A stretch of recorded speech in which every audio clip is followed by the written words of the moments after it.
Good morning, gamers. Ready up. It is Monday, July 22nd, and this is the 33rd episode of Ready Up, your weekly show to catch everything that's happening in Web3 gaming. Why? Because gaming is the ultimate crypto consumer app. You heard it here first.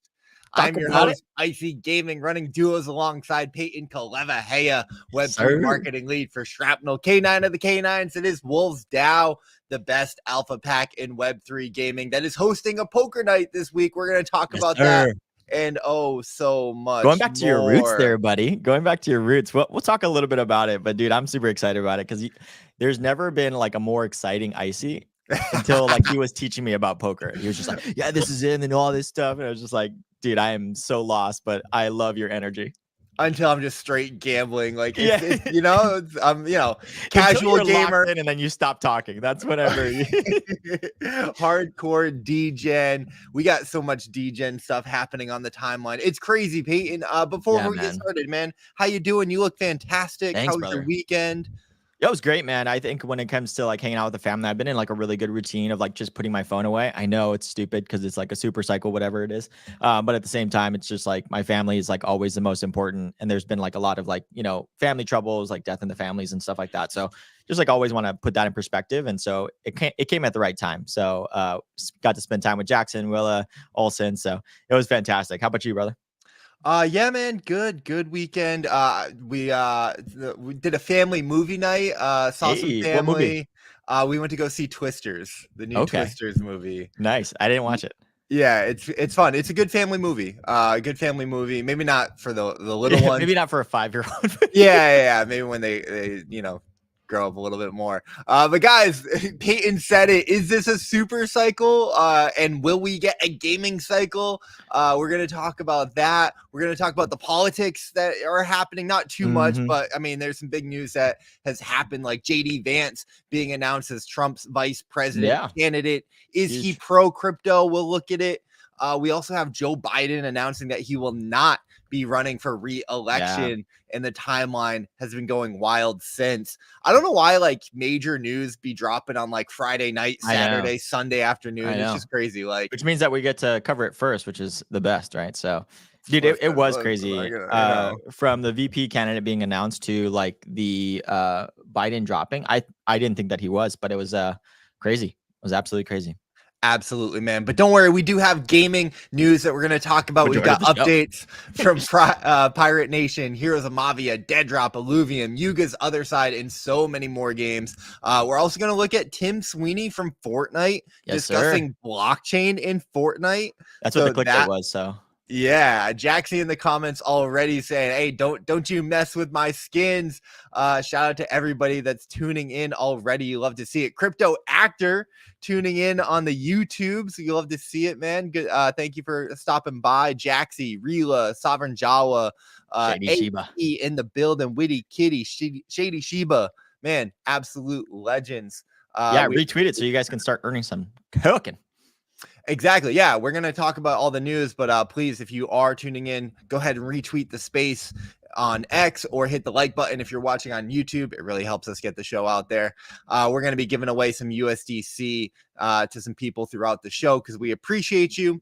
Of course, we have to thank our partners real quick. OpenSea, whether you're a seasoned collector or just getting started, OpenSea has something for everyone. You can discover, buy, sell, and trade a diverse range of digital assets, from unique art pieces and virtual real estate to in-game items and domain names. I didn't really know you could get domain names on OpenSea. That's probably ENS and everything like that. ENS. You like it? I like it. OpenSea is the largest and most trusted marketplace and the preferred partner of Ready Up. And of course, Honeyland, where you can build and manage your own hive, collect resources, and compete in thrilling challenges. Assemble a team of unique bees, each with special abilities, and embark on quests to gather honey and valuable treasures. Last week, Peyton, they gave out over 5 million HXD. And the token went up afterwards. Yes, sir.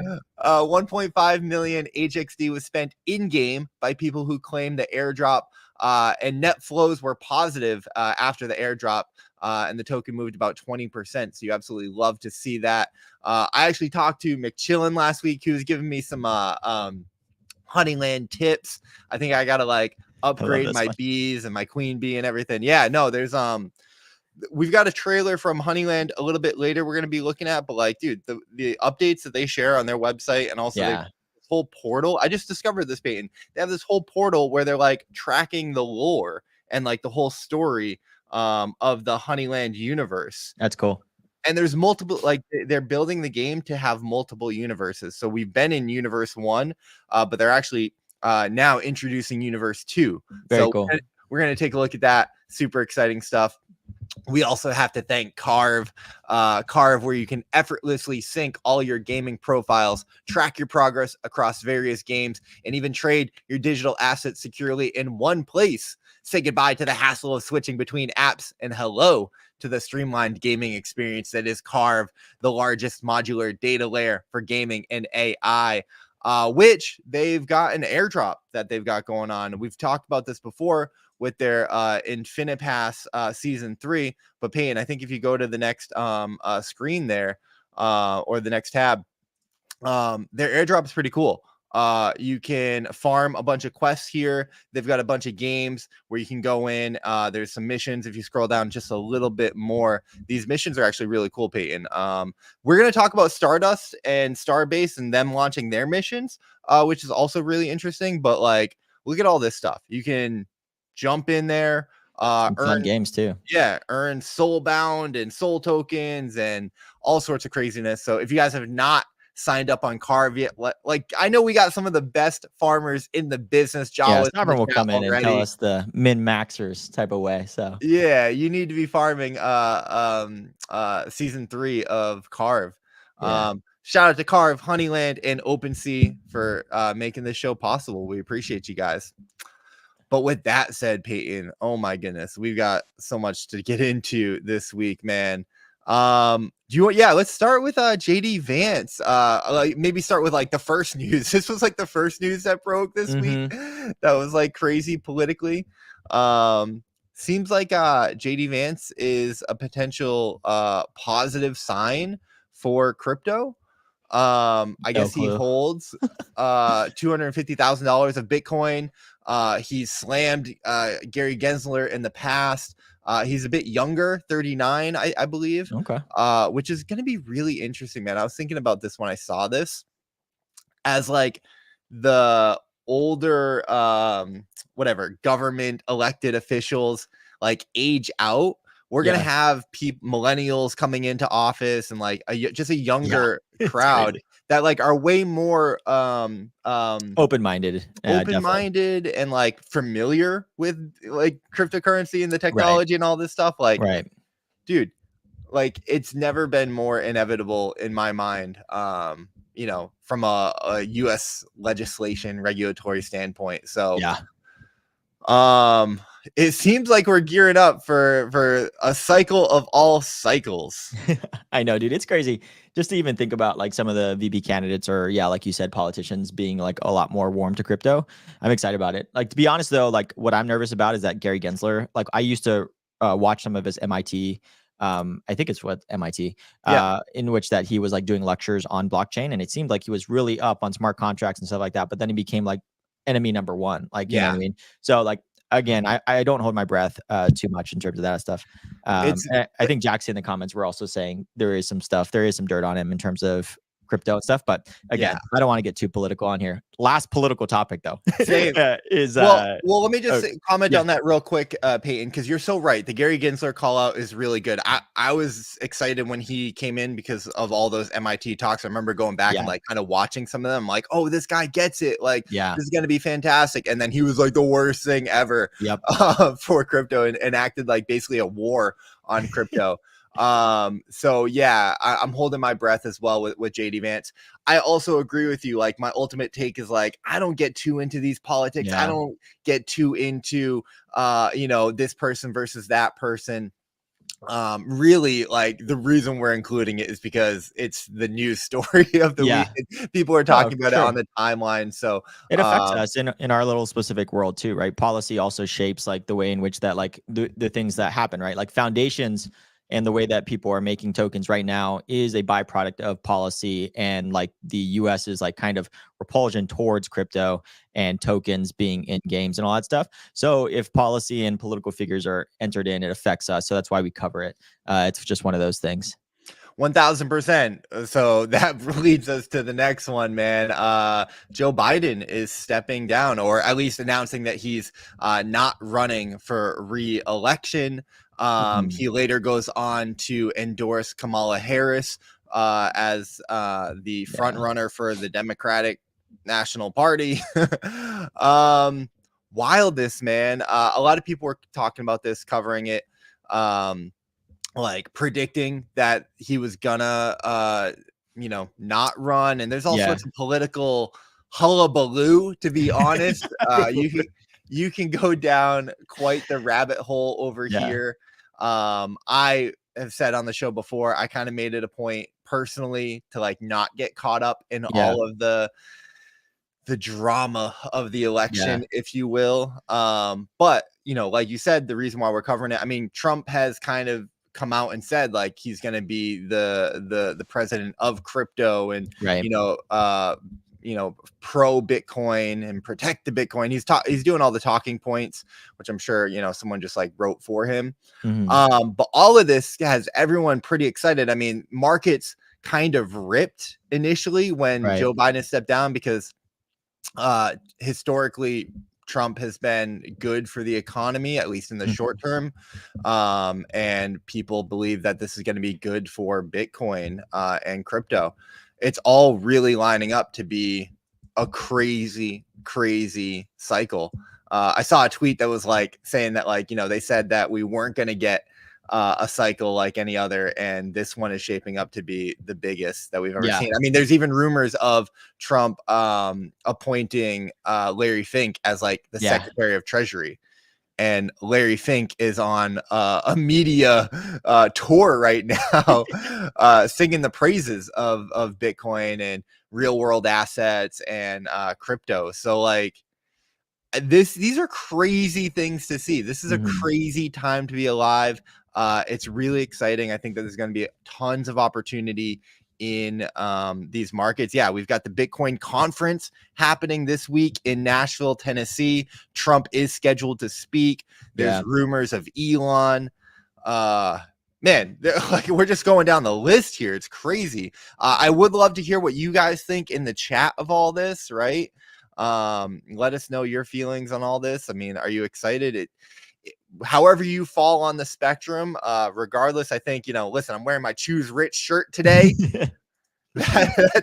These are the politics that I subscribe to, bettering my life and my family's life. And also, I believe crypto is good for the world. So I think, these are all what you expect to see in terms of the further adoption of this industry. Yeah, man, it's crazy. Yeah, just to touch on it briefly, like, there's this specific picture of Elon, like, also doing his eyes. Yeah, it's just like a lot of things are just like, getting like really charged in terms of just what is available from like a public eye view of like, it's kind of like how like retail kind of just follows these world leaders on what they're doing. And then, and it's just so crazy of like what leads this specific cycle, which is just like meme tokens about like all this stuff, man. Yeah, so I mean, the current meme right now is like when news drops, it's like people's first thought is to go to Pump Fun or to check the tickers and like what's happening, which leads us into kind of the crypto markets and how crazy this stuff is. So yesterday, DMAGA, we've got this thread here on how this ran like 40x. This was like 4,000%, something like that.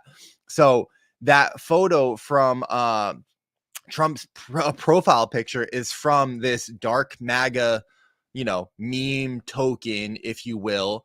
So we've got this thread, like, let's break this down real quick, because I think that this is so interesting, because, not for nothing, not to get too into the meme coins, but just to highlight like the mania that we are seeing and, will continue to see throughout this crypto cycle that we're heading into.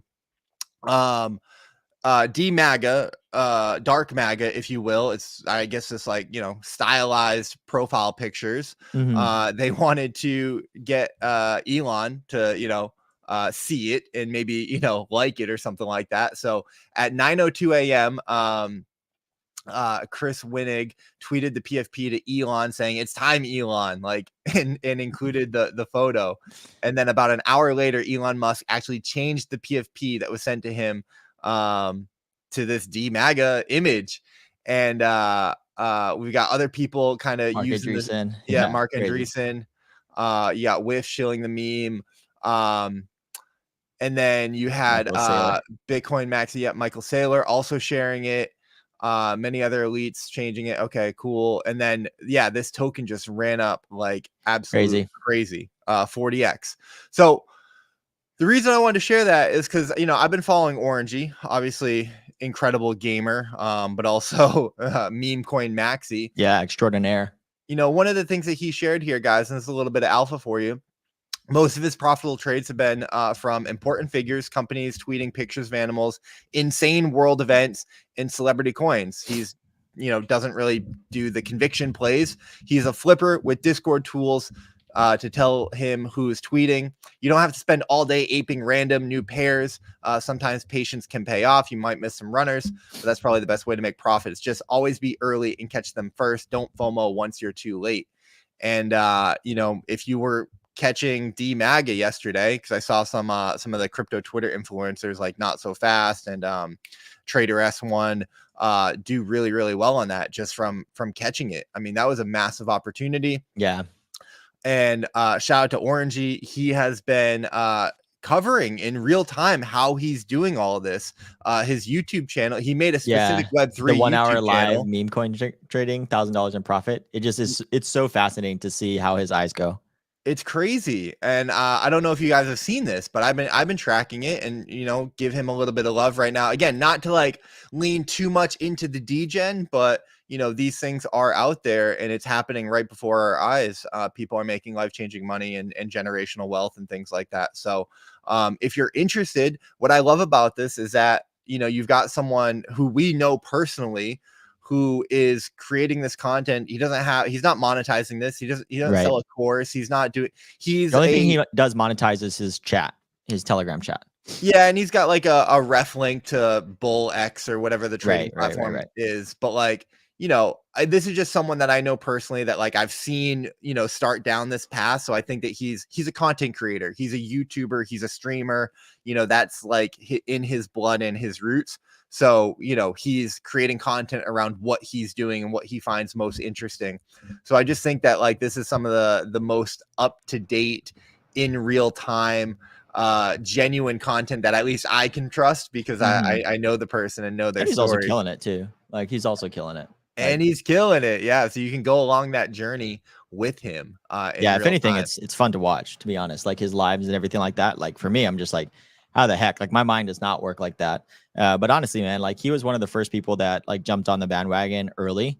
And like, I was just like, this is like, there's no way that you're going to do well. And he has been. So it's one of those things, man. He's got that dog in him. He's got that dog in him for sure. Dude, I want to get to just like some of the gaming news, dude. Like in terms of Sam, like coming in and like really just kind of reframing our mind in a lot of ways. Like, he's always somebody that like kind of obviously also prowess in terms of editing is just also amazing. And I'll put some music on here, but like he's just like, saying like, hey, like this is fun. Like, we're not like we're taking our jobs a little bit too seriously. And like a lot of the best content creators that like, I follow in terms of the Web 2 world, if we keep on using that term, is like ones that are just like having fun and like they're a lot more nonchalant than it is like they are in gaming. They don't like Asmongold, for example, is like I'm an idiot that like is in my like mom's attic and stuff like that I just keep on talking about, right? So in terms of Web3 gaming, like I loved this video. Came at a good time. Yeah, man. I mean, shout out to Sam for, like you said, centering us, bringing us back to, what we're here for. Like, we're in gaming. Let's make gaming fun again, man. There's all these alpha threads and all this and that. It's like, let's just have fun, like, while we're doing this, Exactly. And to your point, it's about family. It's about our loved ones. It's about living in the moment. So yeah, I really appreciated this post from Sam. I thought it was fantastic. Hilarious meme. Kudos to Sam for not taking himself too seriously and getting Jaxie's saying into he's a it. terrible jumper. Jaxie, you just roast people just to roast people, Jaxie. Sam's over there saying, love you guys. Thanks for shouting out. Sam, thank you, man, for just keeping perspective and everything like that, man. It's driving culture, man. Yeah. You know, and man of the people, right? Like, just I don't know, putting out the energy and like caring about like the overall well-being of the space, you know. Yeah.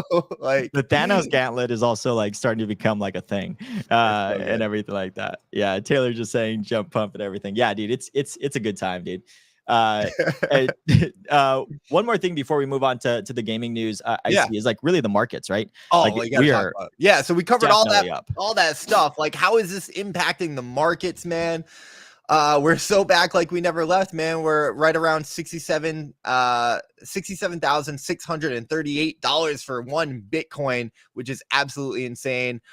Just under $3,500 for one Ethereum. Solana is the talk of my timeline. I follow too many easy. I've got too many ezy notifications. A lot of Solana guys are my main characters because they're also hilarious. They're the best, man. They were born in the dark. They were born in the dark, you know. That's good, dude. $180 Solana, absolutely crazy, incredible. Avalanche getting a nice little pump back to $32. Nice. It was looking dark for Avalanche for a minute. For the subnets, for sure. Yeah. Pepe. Yeah, what's Pepe? 24. Dude, yeah, I think again, I just have to get some exposure to meme tokens, like just from like not so much the ones that like Orangey does, but definitely the ones that is a little bit more I guess not as volatile, but it's meme tokens at the end of the day. The reasonable meme tokens. Yeah, exactly. I can't even say it like with the straight face, that's for sure. Crazy. Fear and greed index, you guys know we love to cover this. What are we looking at? We're at 70 greed. The speed at which we went all the way down to like 25 fear and then shot back up to greed levels is just wild to me. It just really speaks to the volatility and the roller coaster of these markets, but it is something good to track. So yeah, we're seeing a lot of greed back in the markets, really, a lot of excitement, people looking for that next rip, which can always be the sign to like be a little cautious, like 100%, 20-30% drawdowns are natural in this space. Full send. No, absolutely. No, I hear you on that. Like in terms of the drawbacks and everything like that, it's one of those things that crypto markets can also humble you real quick. And also paper gains are also usually touted very well, but they don't also be told whenever they sell or also if they don't sell, which is always funny. It's like they always say like, oh yeah, I gained this much, but then never actually sold at the top. So it's hilarious. But yeah, in terms of gaming tokens, it's also looking a little bit healthy, a little bit of a bounce back, but not as much as like probably, the overall markets, but it is also altcoins and a lot of like, the type of like waves happen, like Bitcoin to Ethereum to Solana.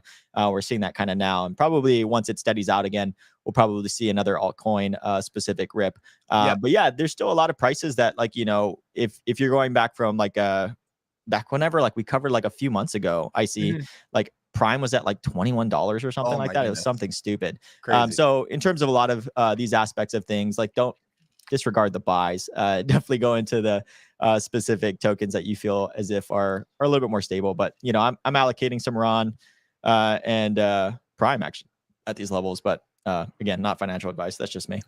My DCAs are looking pretty good from brother. There you go. Past month. So I'm excited about that. I mean, a lot of these gaming tokens, we're seeing like 20-30% moves from the lows. So congrats if you scooped up some of the bottoms there, or you bought the dip.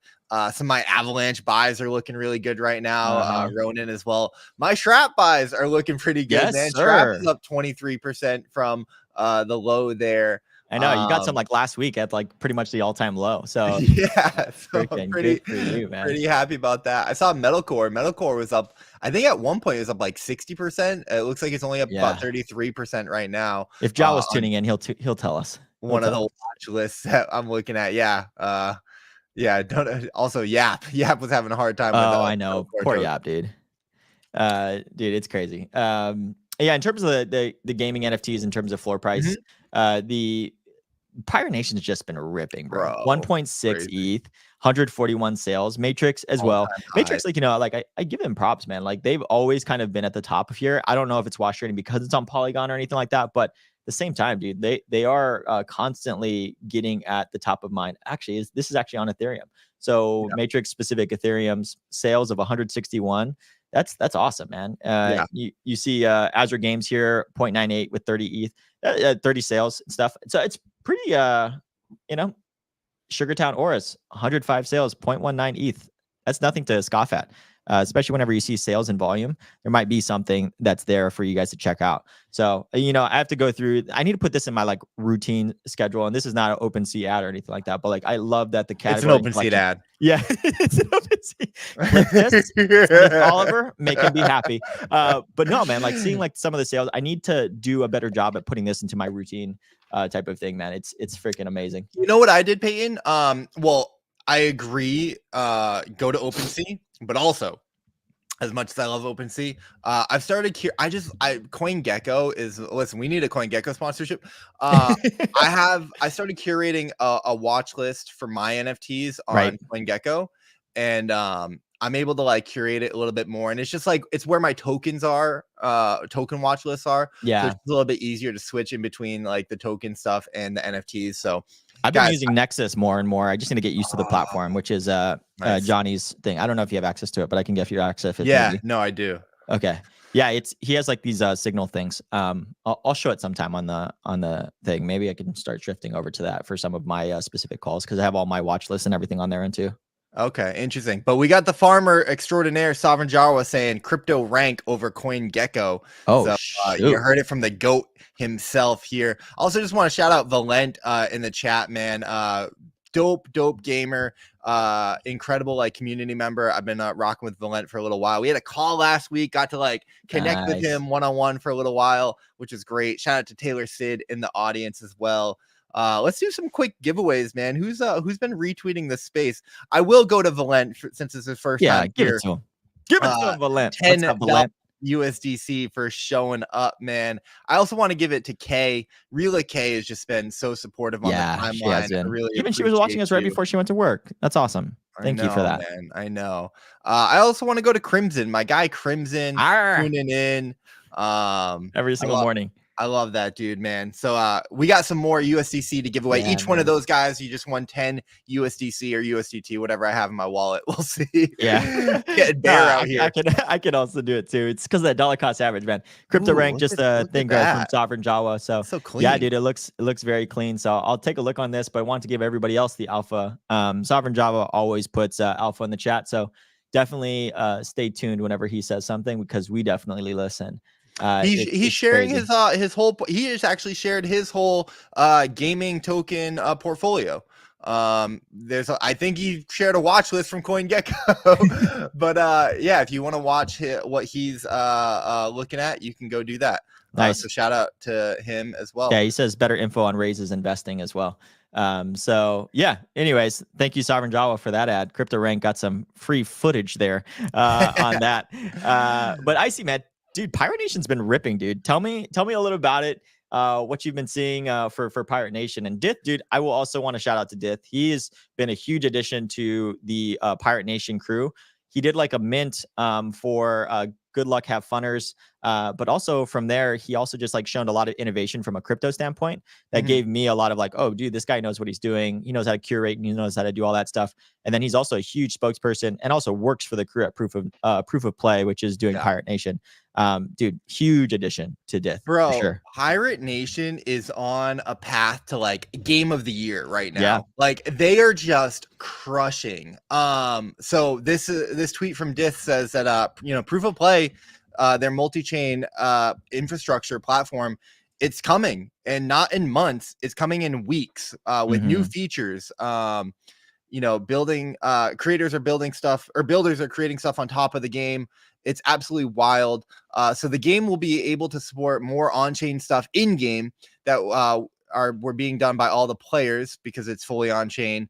And if everything goes smooth after the main multi-chain launches, then they could release their mobile app support for the game, which would bring in a bunch of new players as well. Of course, we've got Grail tweeting out. He's a big supporter of them. Yeah. Their NFTs, we just talked about all-time highs, like 1.6 ETH. It's always easy to be a supporter as the floor starts ripping. Listen, Koji said it best, man. He said the best marketing in Web3 is token go up. Yeah. Yeah, 100%. It's very true. But you know, listen, Pirate That's Nation the alpha. Low float collections, market make the crap out of them, hold 90% of the collection, and just make 10% of your community rich. That is what you do. That is a playbook.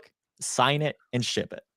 Yeah, I mean, and we'll talk about it on Ready Up because listen, crypto gaming is about getting yeah, it's crazy. Congrats to them, but this is like the model, right? This is a model. Yeah.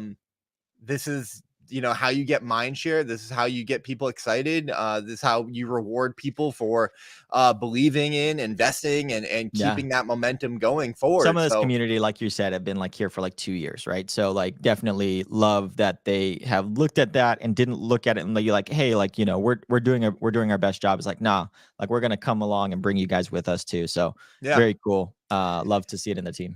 It's also just really impressive, man, because it's an on-chain game. Like I did not expect this level of success or domination from like a fully on-chain game. Yeah. I mean, if you've seen the queues to get into the game, people are waiting like 2 hours right now just to like be able to play and do their daily quests or something like that. It's absolutely insane.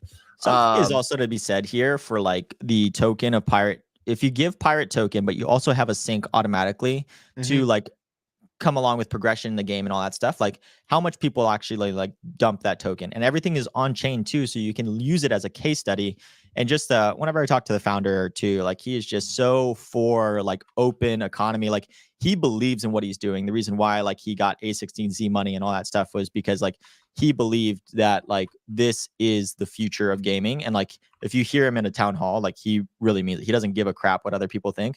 I'm going to do it right. I'm going to do it for the next 10 years. And it's just like, it was very motivating whenever I heard it, for sure.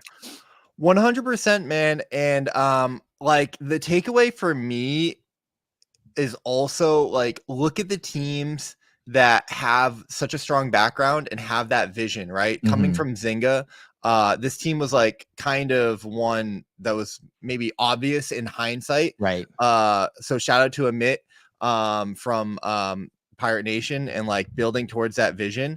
That makes me like more excited about what Paul Bettner is doing, what Sugartown is doing, what obviously Koji and Parallel have like proven themselves to be top tier operators, and like Shrapnel, even the team behind them, and even Deadrop. Like I think that these guys know what they're doing.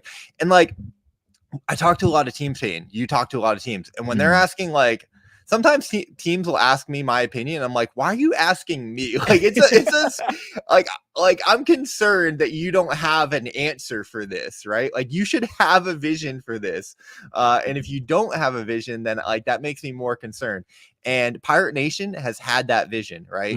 With their first game, proving everything out on chain, and then Proof of Play, which is their infrastructure platform, and kind of keeping that going. So I just think that, it's really impressive. And it makes me like want to, it's a signal to me to like identify those teams and then continue to bet on them and like double down on those teams versus like, the hype of the week. I will say though too, like Amit, now all the like all of them are also like super community oriented. Yeah, like it is a major pillar in all of their stuff. So like just understand like there is like this aspect of like a really good team, but we've seen also like really good teams fail for the fact that they don't embrace what probably makes the very most like distinction in Web3 is the community. And it's something about the digital nation state that like, to quote Bankless, is just freaking phenomenal. And like no one has unlocked it. I think about it. I reflect on it a lot. Wolves kind of like happened out of nowhere. GIA, Jaxie saying, these are all digital nation states. And it's something to keep in mind whenever we're ever doing this. And like literally Pirate Nation has a digital nation state and also has a digital realm in which that nation state can meet it's pretty freaking crazy to think about. But dude, also crazy, 5 million downloads across iOS, Android devices for Heroes of Mavia. Yeah. I know a lot of these like specific numbers can be kind of like gated, not gated, but like a little manipulated for the fact that you can run ads in like developed nations and get those downloads. Right. But still, like I still believe that like this is really cool to see that like, you know, Heroes of Mavia, which is kind of like just a port over, you know, from like was it Clash of Clans? Can be really cool. And I think that you also have here in a tweet that there's some different things that are updating here for Heroes of Mavia. Yeah, shout out to them, right? One of the premier mobile games, building on base. 5 million downloads is an incredible feat. I think that they also released their Ruby battles this month, so there's some cool stuff coming out from there. I think the token's still doing fairly well. Yeah, I have it here on the... Yeah, fully diluted value, 636 million. Circulating supply puts it at about $80 million market cap. Let's see, it is up 36% on the weekly. So up to $2.55. Now it had a huge run up, almost touching $10. So it's down quite a bit from its initial launch. Yeah, sorry, this is market cap. This is price. Sorry. Yeah, back in February. But I mean, another one that's doing really, really well. I do think that a lot of people like got into it. So they're incentivized to like, you know, they're talking their bags a little bit. I think when they talk about Heroes of Mavia on the timeline. Right. So, you know, be aware about that, guys. Yeah, for sure. It's one that did a lot of paid in terms of ambassadorships. And the great thing about their specific ambassadorships, they got in early. Yeah. They got in early with some of those guys during the bear market, which, you know, account for that in the next time, like, you know, in the bear market, like keep those relationships going. Yeah. Because those people will support you, because you don't forget as a content creator that like whenever you're hungry, somebody feeds you, dude. Yeah, I'm going to be a huge advocate for you. I'll be honest, I'm salty. I don't have any exposure, but I can also like, that's why we cover it as well, because, you know, we're unbiased and this is big news in the space. And if I had exposure, I would tell you. Yeah, no, and for sure we try to remain unbiased, because I think that's why this show works so much. We cover a variety of topics. We can't be sponsored by everybody. Yeah, unless they want to. But someone that we do have ties to that is crushing it on the timeline, Super Chance. Over 200,000 users on chain to base. Probably because Peyton is like, you know, giving them good advice, advising them. I didn't do this because like in terms of like on chain data, like they have it in terms of they're putting a lot of the transactions that they were keeping it on server, but they put it on chain. So that's kind of what's driving a lot of like the on-chain user data. So mind that. But at the same time too, like they also have 5 million downloads. Whenever I came on as a advisor, I was like, okay, what is the narrative in which that like, you know, Super Champs can push? I was like, okay, they're going on base, which is base summer. And then they also have like 2 games that have over 5 million downloads. It's like, it's a pretty easy trip to kind of go over to the one that we previously just talked about, which is like Heroes of Mavia. It's like, okay, you know, if you missed out on Heroes of Mavia and that kind of goes up, it's like, well, if you look at like the like you said, like fully diluted valuation market cap, it's like, okay, well, Heroes of Mavia has 5 million downloads. It has a good IP. It has all that stuff. Like, where does it fit? You know, if it doesn't go to Heroes of Mavia, it's probably a little bit lower, but at the same time, it could do fairly well. And so that's kind of like what was my thought on like accepting and saying yes to Omar. And then from there, he like just did a lot of things. He's been like really looking at Pirate Nation very heavily, just because he is also US based and everything like that. And he really admires Mint because they're Zynga. They also have some ties to Zynga. So just a lot of cool things that I was just like, heck yeah, let me say yes to this. And let me work with you for sure. Can I say something though, for real quick for the audience? Because this is an interesting observation, and this is 100% purely anecdotal, guys. But it's interesting, right? I agree with Peyton. I think Super Champs is a really cool game, really competent and qualified team. I talked with Omar. He's been on Gamified and Simplified a bunch, which has been absolutely fantastic. Like his background working at Disney for a while and in game development is really, really good and impressive.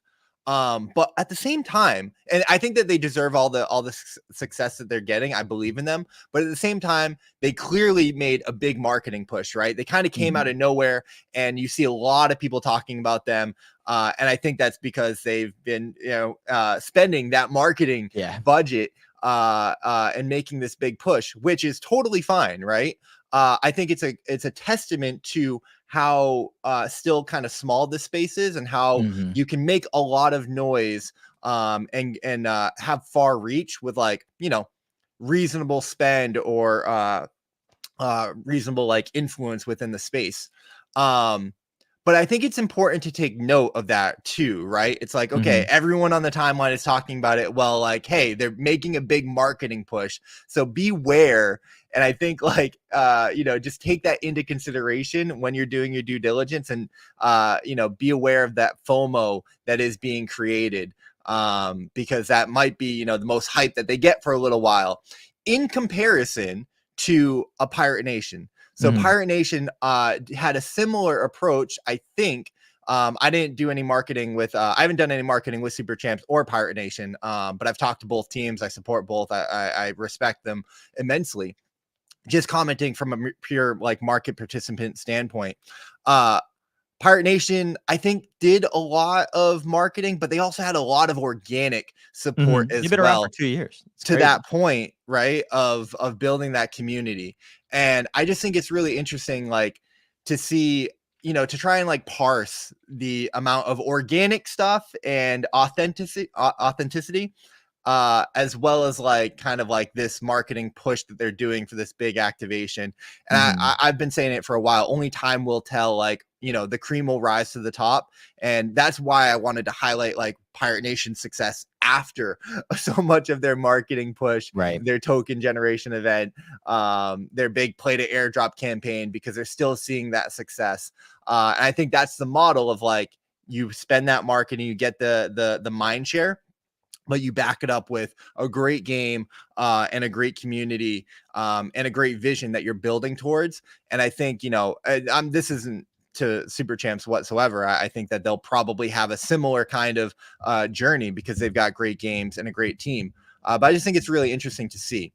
No, yeah, for sure. And I think like the other example that you probably should cover is like Fableborne.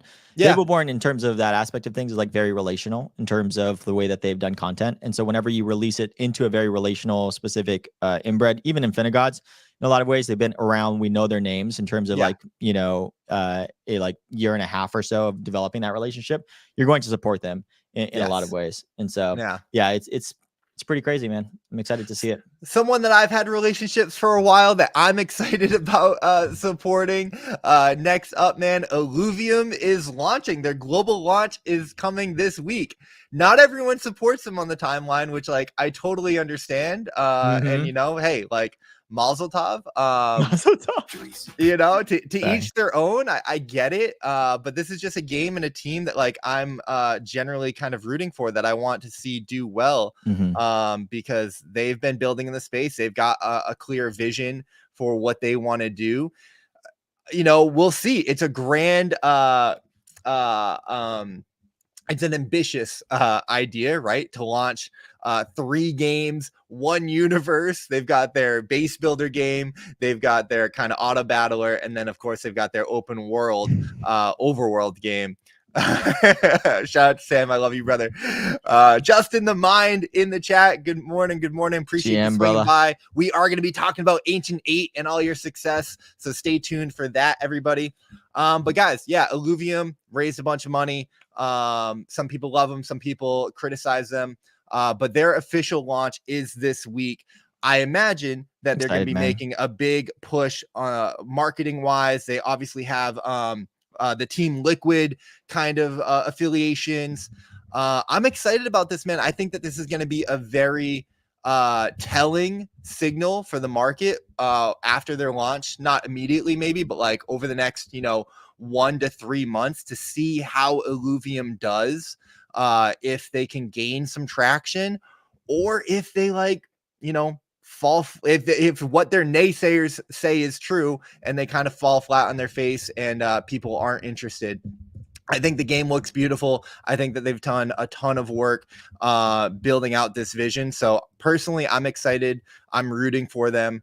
We're here. Like, we're at the point where these games finally are releasing in a big way. So huge. Yeah, and we have a section too that's new, that's like kind of like a kind of on the horizon type of thing, in terms of like games that are actually playable that we've tried that are like freaking amazing. You should play. So I mean, just look at this, man. You know, like this is a great example. I think if you were to show someone like a crypto game and like you showed them this, I think this would exceed many expectations. If you know their only introduction was Crypto Kitties or something like that, right? Yeah, no, 100%. Or some of these clicker games. So shout out to Illuvium if you're an Illuvium fan. July 25th, official global launch. I'm excited. I'm gonna download and play it. I'm gonna play the overworld because it was very sparse the last time I played. Yeah. Next up, man, let's talk about a little bit of Yuga Labs. I don't know what to make of this one, man.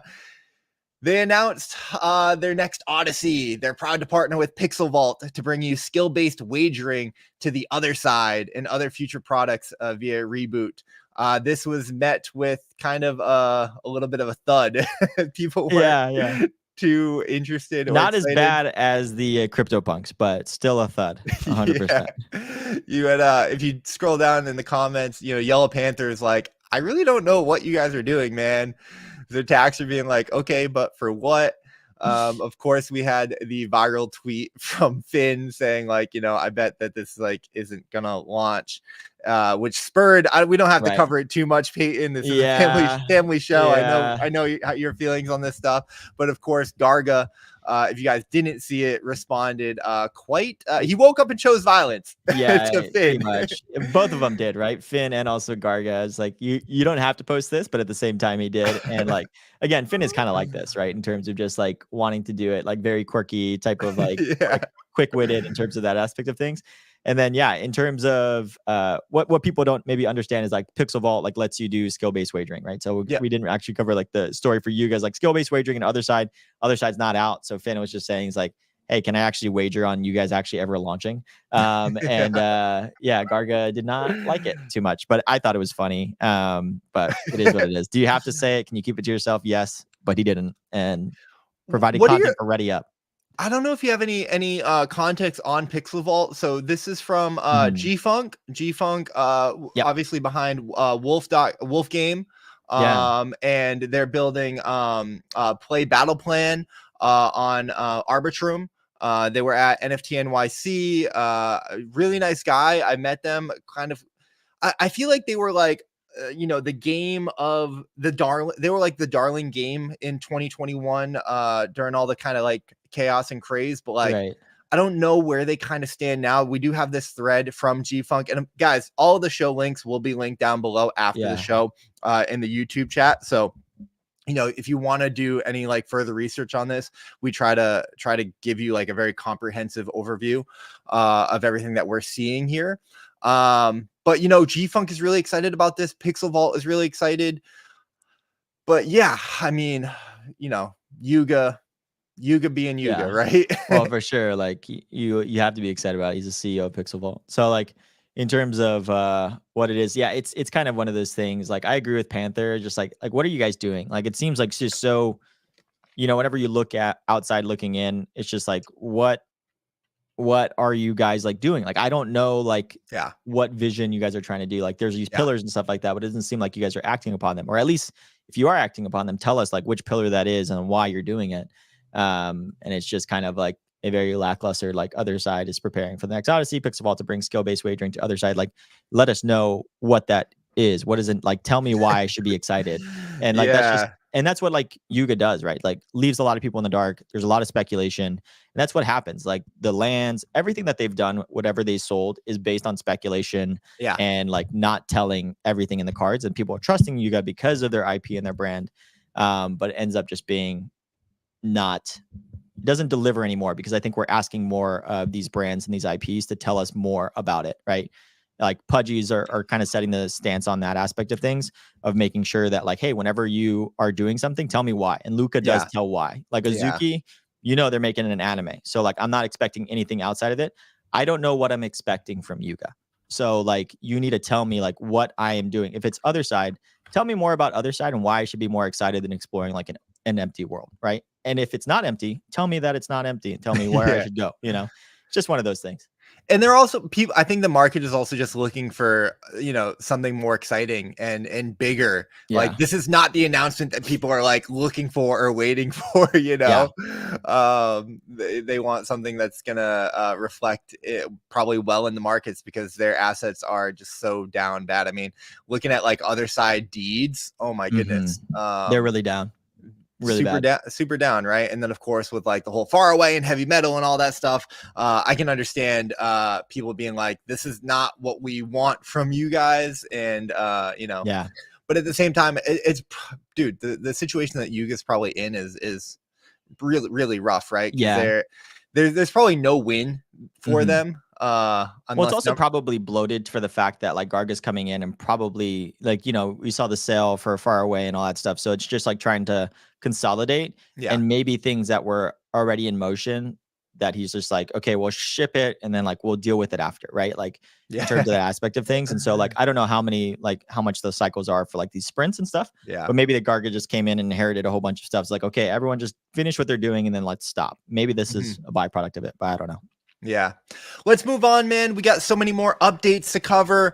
Deadrop, we get our first update since Dr. Disrespect was removed. So Midnight Society released an update for their game Deadrop exclusively for NFT holders, marking the first significant move since co-founder Dr. Disrespect's dismissal due to the inappropriate conduct allegations. We've covered that at large. The update from Deadrop introduces a team deathmatch mode featuring 2 character types, the swift but fragile rats and the durable claws. This build includes an overhauled movement system, improved gunplay, and a new adrenaline mechanic for claws. And the update is accessible only to the Founders Access Pass NFTs, which I saw a little bit of frustration on the timeline. Right. Shout out George from Games 3. So if you guys remember the tower keys that they sold around like, I don't know, whatever, snapshot 5 or 6 or whatnot, those do not give you access to this update. It's only their Founders Pass. NFT Founders Pass. So kind of, interesting move there. But hey, I'm excited to see them, making moves. We talked about this before. I wouldn't count Deadrop out. I know people have their opinions on them, but I've been impressed with their leadership. Their community is super strong. I am always the optimistic and rooting for them. It's a game that I've enjoyed. So cool to see them making moves, staying out here. So if you're interested, sorry, I was going to say even Cairo, like somebody that's played a lot of FPS, like really loves like the way that loves them so much. Yeah, Deadrop like plays like as like a gamer. He just thinks it's a lot of very smooth. Yeah. So that's your Deadrop update. We'll keep moving on through these gaming updates. We got an interesting one from Worldwide WEB3. Rebranding to Soulbound. If Soulbound sounds familiar, it's because there's a Soulbound GG. And also everyone uses Soulbound in terms of just like Soulbound NFTs that are Soulbound right? Your NFTs, or Soulbound tokens rather. And it's the name of their MMO. It's like not even like a tech that's like, Yeah. So very interesting move. I mean, Worldwide Web3, obviously not the best probably name for your game. This is kind of like what was it? Kind of an early metaverse kind of play, right? Similar to Decentraland and all that. It's kind of very similar to like Pixels in a lot of ways. Just kind of social hangout spot, everything like that. A lot of incorporation to NFTs, and then they just did a lot of partnerships that like I think 1% of the partnerships are like still alive to this day, and they're probably off the cliff just hanging. And it's just like it's one of those things is that like you are really betting on like the NFT culture and the NFT specific craze to kind of continue to grow, even at a steady rate, but it just plummeted too, right? So there's not a lot of us that hold NFTs, and if we do, we're mostly bag holders. Now they did get crowned as the grand winner of the Discord app pitch in 2024, so like pretty cool achievement there. And apparently it's going to be the first MMO playable via Discord, so they're leaning into the Discord aspect. The Discord activity is the one that's like kind of on the top left of whenever you go to a server, like that's you can play like poker. I think we played poker actually. That's where you taught me, was like that. And so that's where like this allows you to do it.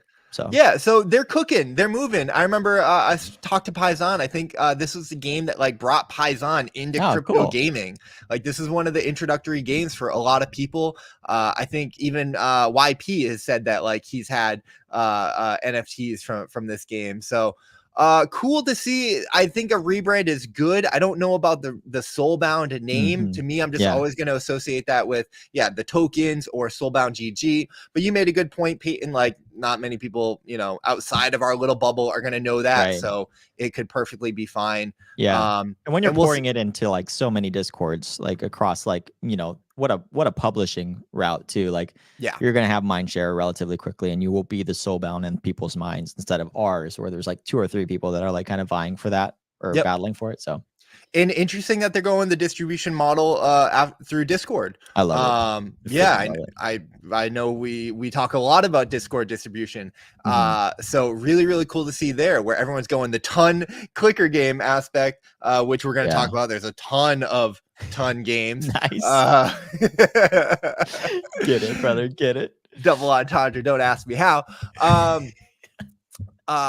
You know, could this be the move that, you know, revives Soulbound and worldwide Web3? We'll have to wait and see, but I'm rooting for him.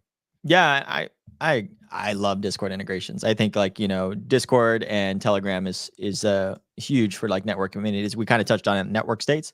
I feel like that's the primary medium for communication is those two. And there's a lot of people also like, you know, like Slack and all that stuff, but there's also like people, VCs are funding like kind of the new Discords. I think one's called like Campfire or something. I forget. Or Tribes. It's one of them is called Tribes. I need to look more into it. But talk to me more about Gangster Arena 2, dude. Aurelius sequel. Yeah, so this will be the last big game update, and then we'll head into some quick hits. So Gangster Arena 2 is coming. Shout out to Games GG again. The coverage on that site just continues to improve. It is so good. So we've got a full blog post here breaking down everything that you need to know. But if you guys don't know, Gangster Arena 2 is an idle degen game from Derek Lau, formerly of Gods Unchained. So he really understands building crypto games, and he's leaning into the degen aspect of it, where players can earn the greed token and also U points, which will go towards their Uncharted token, I believe, through strategic gameplay. So the game involves recruiting gangsters and engaging in gang wars and climbing the leaderboards. The in-game currency greed will be available for a limited mint. And then after this season, the goal is for it to become deflationary. So very interesting mechanic there. Notably, all greed earned will go directly to the players. There's no developer or VC allocations, and the game is big on minimal time investment, strategic planning, and of course those community rewards. So this could be a very interesting game to look at, to farm. I know that a bunch of people are working with them. I think they announced 4-4 is advising them. Nice. I've talked to Derek. I think I've gotten like, I'm in their Gods Discord group channel. I like Derek a lot. He has a great podcast with Vader. He's a deep thinker in the space. I've been impressed with what he's been building with Gangster Arena. I don't have any exposure. I might have like an NFT or something like that, but that's about it. I don't know, like, you know, to me, I'm getting more into these idle farming clicker style games. Second monitor, third monitor type of games. Yeah. Honeyland is my go-to one. I've got it on 100%. My phone. But I've been meaning to check out Gangster Arena 2. I think it could potentially go well for people. At least I think that they understand Web3 and want it to go well. So check that one out if you guys are interested. We'll have that show note link, but of course you could go to Games GG and find that. Let's move quickly through these quick hits because we got to get to the industry news, Peyton. Yes, sir. Dude, you know what I'm excited about this week, man. I wonder why.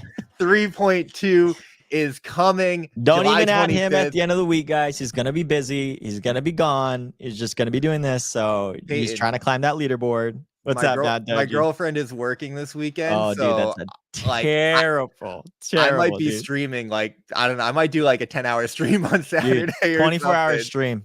Yeah. until I complete the missions. English or Spanish. STX 3.2 is here, guys, starting July 25th through July 30th. Servers will be open 24 hours a day throughout the entire event. They also, if you go to the next tab, Peyton, they released the missions and the prize pool. So 1 million in Shrap, which will be about $75,000, give or take, based on current prices.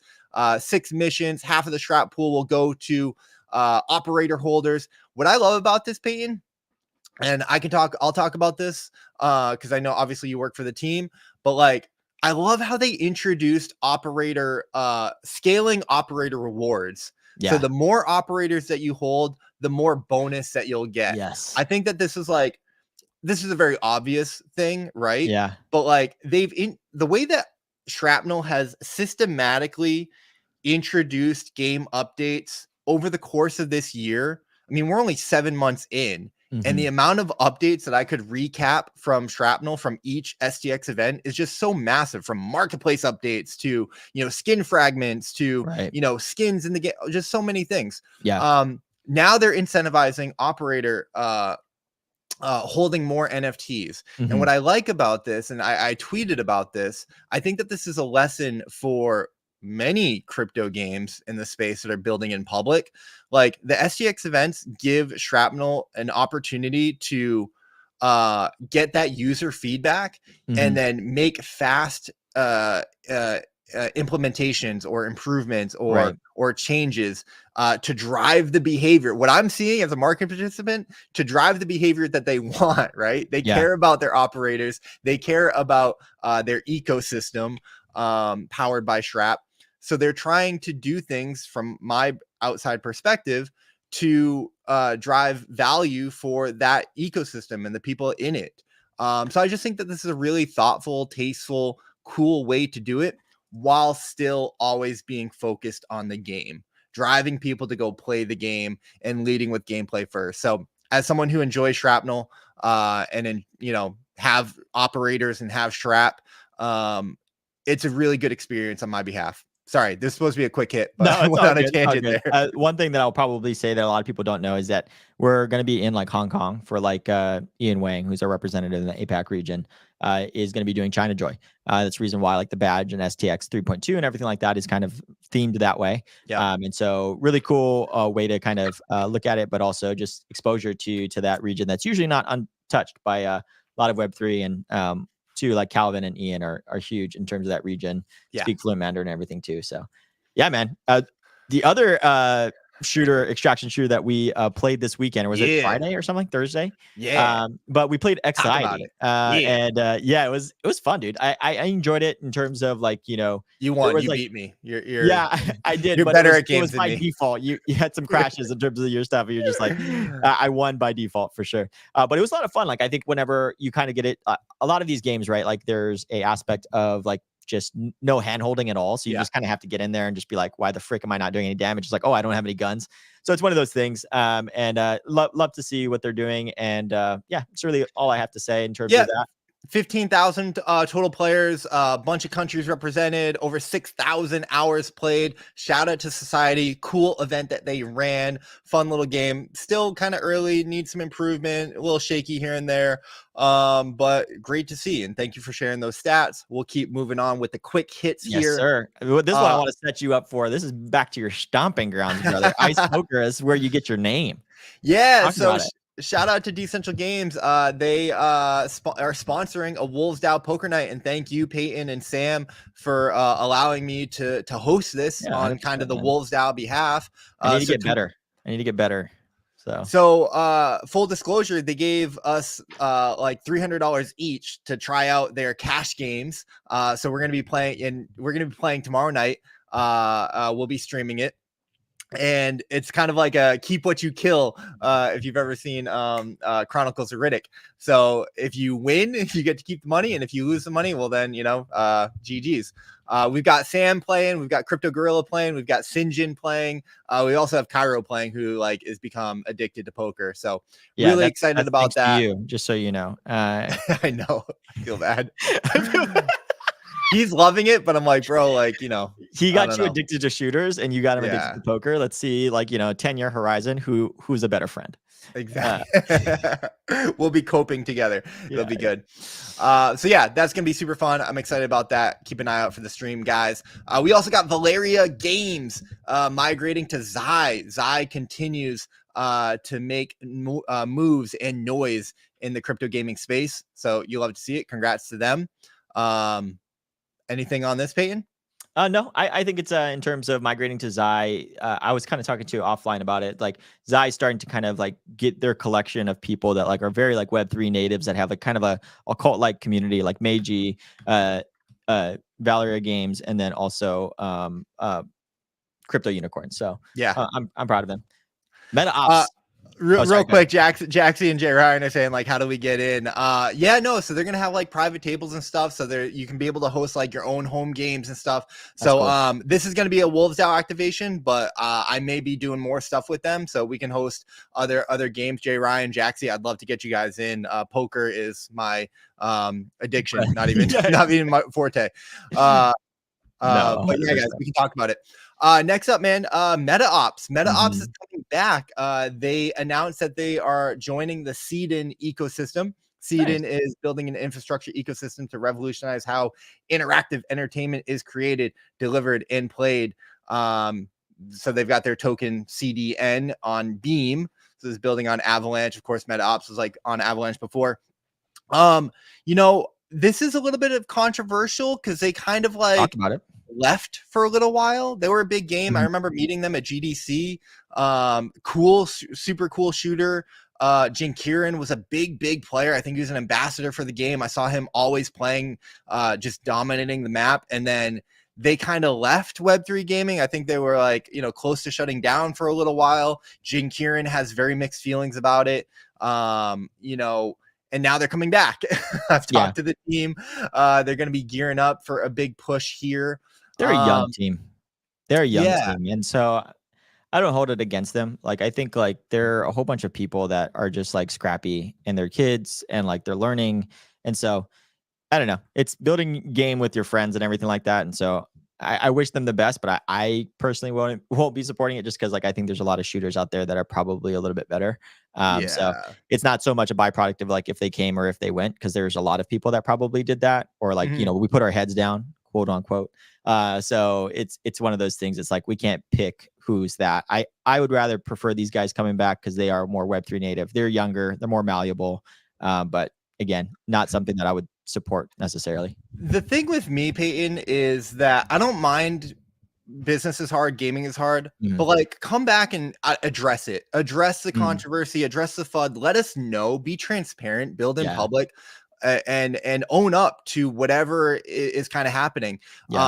That we'll talk a little bit about this when we get to Geo's handbook, but like that's the thing that I respect the most about Ronin is like they're building in public and owning any faults or mishaps or mistakes, but also like overcoming them. So I'd like to see MetaOps do that, be like, hey, this is what happened and this is our plan and this is why you should give us a chance, or give us another look. But let's keep moving on, man. Planet Mojo announced building on base. There you go. Again, man. Oof.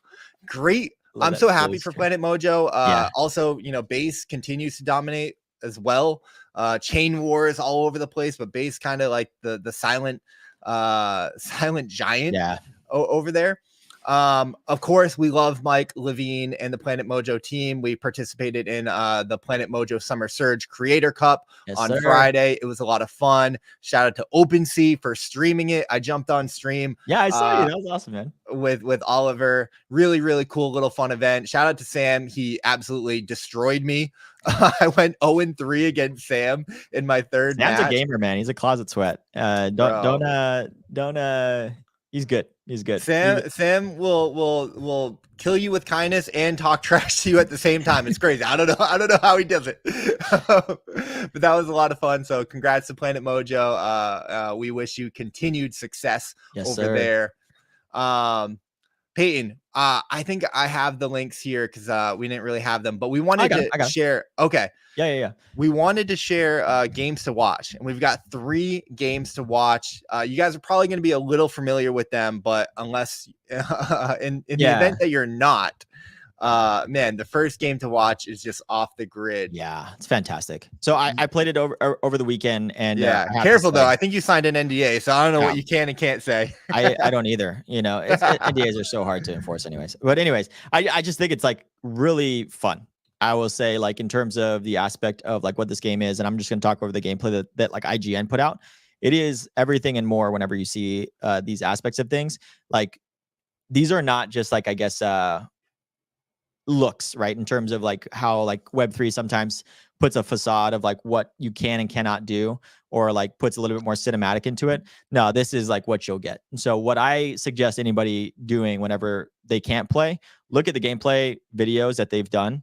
It is exactly what it looks like, and it is fun, it's clean, it's the most complete game in Web3 that I've seen so far. And so I am cheering for them, even though I work for Shrapnel, to be a dominant force, to get mainstream adoption, to have like 100,000 new people come in, millions of players come in to play this game. I want it. I want this to happen and see like, okay, yeah, Godzilla's here. Oh, I want to check out Deadrop. I want to check out Shrapnel. These are the kind of things that I'm looking forward to. Yeah, I want it to happen too, man. You know, a win for Web3 gaming is a win for like the entire space and industry. I also want it to happen because I have a node. And the truth is out, gentlemen, I do not have a node. I will probably be seeking out on how to get one, or what even the benefits are of it. But yeah, it's freaking amazing, to be honest. All jokes aside, no, man, it looks absolutely insane. You know, the writer of District 9, so like there's so much going for this, and everything that I'm hearing just is insane. I think I'm going to try and get access very, very soon. So hopefully I can get in there. What's the second one on our watch list, man? Games to watch. In terms of games to watch, and shout out to Warrior Line Gaming. In terms of 11 days ago, kind of like streamed this, and I just kind of put this gameplay out here for this. But it's a lot of fun. Like I would say that like these games that we kind of like qualified for are games that like kind of like the back type of Discord, Telegram chatter are kind of talking about. Telegram was super big on Fableborne in terms of people being able to play. They were stuck at level 50, right? In terms of that aspect of things. And so I think the game is really fun. It kind of looks like a Clash of Clans, but it plays very differently. So definitely check it out when you have the time, and you can download it on mobile. They shared some of their play to airdrop stats, man. 49,000 peak daily active users. Crazy. Total players crossed 77,000 with a super high weekly retention rate, 43%. Now, of course, this was like their play to airdrop campaign, so incentivized there. But also, like you said, I think it just speaks to the addictive loop of the game. You know, people were in there grinding to complete the dungeons and levels. No, 100%. And then the last one that people are talking about behind the scenes and also playing behind the scenes are Sparkball, right? This is an old one in terms of gameplay, but it kind of encapsulates what it is. It's kind of like a MOBA, kind of like Omega Strikers in some sense, where people are able to play with the ball, but at the same time, you actually played with it. I see you were dodging the ball big time. You're like, get that ball away from me. You were just like kind of just doing, and shout out to Games because they did, but like you shoot a ball into the goal, but you also have these characters that play very similar to like League or Dota. And I think it's built with a lot of love, and you can tell. And so shout out to Chandler and their team continuing to build because I know it's not been the best environment for them. So love to see it. No comment. Moving on. No, just kidding. Yeah, guys, I'm bad at games. Guys, I'm bad at games. All right, I'm bad at games. I'm trying to get better. You know, listen, I was on my controller. I'm like, how do I pass the ball? Yeah, all of us were telling you like we're trying to teach you, and we were like, yeah, you press E, press Q, and press Shift, press Spacebar. And you're like, I'm on a controller, guys. I'm just like, what the heck? Listen, my smashing button strategy did not work very well. It does not. It is not. Come see me in the sacrifice zone. Yeah, true. All right, man, that's gonna do it for the games to watch section. That's also gonna do it for the game updates. We got some industry news that we're gonna get into in just a minute, but before we do, we have to thank our wonderful, incredible, amazing, beautiful generous sponsors, starting with OpenSea, man. Again, if you're a seasoned collector or just getting started, OpenSea has something for everyone. Discover, buy, sell, and trade a diverse range of digital assets, from unique art pieces, virtual real estate, and of course, our favorite ones, your in-game items. Yes, you can even get some domain names. OpenSea is the largest and most trusted marketplace. And now with the Coinbase wallet integration and the 721C contract enforcing royalties, they are just continuing to be the leader in the space. It's where I go to. And of course, one of the biggest proponents and supporters of crypto gaming. If you go to their Twitter, all you're going to see is live streams of games. They just did Planet Mojo. They've done Parallel. Maybe Peyton will be streaming Shrapnel, and I think we're going to do something. We're going to do something this Friday. Kaiden. I think we're going to jump on there. So Oliver is just one of the best people in the space, pushing gaming forward, and OpenSea is a proponent of that. So we appreciate them. So show your support. If you believe in crypto gaming, then you got to show your support to OpenSea, man, and buy and sell your NFTs guys. over That's there. all you need to know. That's the endorsement that you need. OpenSea is the best place to track gaming NFT floor price movements. Absolutely. Okay, great. No better endorsement than Sovereign Java. You heard it here first. And of course, Honeyland, where you can build and manage your own hive, collect resources, and compete in thrilling challenges where you assemble a team of unique bees, each with special abilities, and you can embark on quests to gather honey and valuable resources. It's a casual farming game. You just get mobile updates to your phone. You send your bees out. They do the work for you. You come back and collect those sweet, sweet rewards. They just gave out over 5 million HXD tokens for their airdrop campaign. And normally when the token falls after the airdrop campaign, because everyone is selling, that is not the case in Honeyland. People love the game. They're reinvesting those tokens back into the marketplace, back into the game. The token actually rose about 20% with positive net flows. So shout out to Honeyland. Of course, Corey does his Not Another Web3 gaming show every Wednesday with Knock. I was tuned in last week and tweeted about it because it's just such a good show. Knock is absolutely dude. I don't know why not. Like, I commented on the show, Peyton, real quick. Actually, maybe this was on Gamified. I was like, why is Knock not making $1 million just consulting all of Web3 gaming? And then I was like, or wait, maybe he is. I have no idea. But I think he should be, man. Like, I think he should be. He's killing it. I think, like, in terms of that Magic Eden crew, they're like such a tight crew that I think it's hard for them to leave because they are so tight with the other. I was there for a little bit, and just to see the closeness that they have with each other, it's like it's like leaving. Anyways, it's like leaving like some friends behind the scenes. So yeah, I just, dude. Every time Knock speaks, man, I try and soak it all up because he's just so friggin' smart, man. All of his takes on, and if you're interested, you can hear his takes later on Simplified today at 4 p.m. Eastern Standard Time, and every Wednesday on Gamified, same time, 4 p.m. Eastern Standard Time. But real quick, we got to shout out our last sponsor, CARV, effortlessly syncing all your gaming profiles, tracking your progress across various games, and rewarding you for doing so. You can even trade your digital assets securely on CARV. So say goodbye to the hassle of switching between apps and say hello to a streamlined gaming experience. You can also farm their airdrop right now. With playing games. Sparkball being one of them. Playing games, man. Absolutely insane. Dude, $35 million raised through their node sale, pushing modular data forward. Gaming AI, their tech stack is insane. Their token questing platform is amazing with their Soulbound badges. I know Sam runs some of those every single week, so that's really cool. Man, I don't know. I'm really excited about what CARV is doing. Yeah, no, I am too, man. I love CARV, and also just go and dude, there's Sparkball, there's Raw to World. There are games that are actually like fun. There's Infinigod's King of Destiny, freaking Genopets. Epuron, dude, every single one of those games, they're obviously putting bangers on there that it's actually fun to like do their farm, right? That's to me is always the most important. But you can also farm giveaways on Ready Up. So we're gonna thank the farmers who are doing that. Freaking amazing.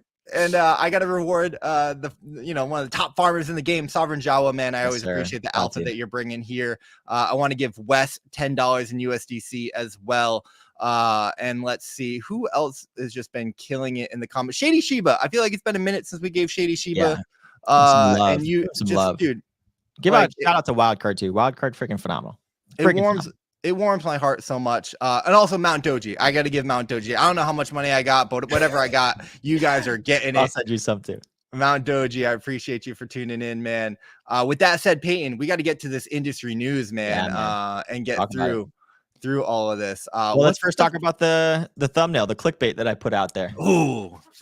All right. So this is the beauty of Twitter, man. Twitter is just where everything happens. So Jonah had tweeted out some notes from a conversation, like a podcast that Tim Sweeney had did, kind of calling out like, hey, you know, we're gonna, you know, there's a 50% chance that we get blockchain in Unreal Engine. 100%, that's 60%. Yeah, in the next 5 years. And Tim Sweeney's like, whoa, hold up, brother.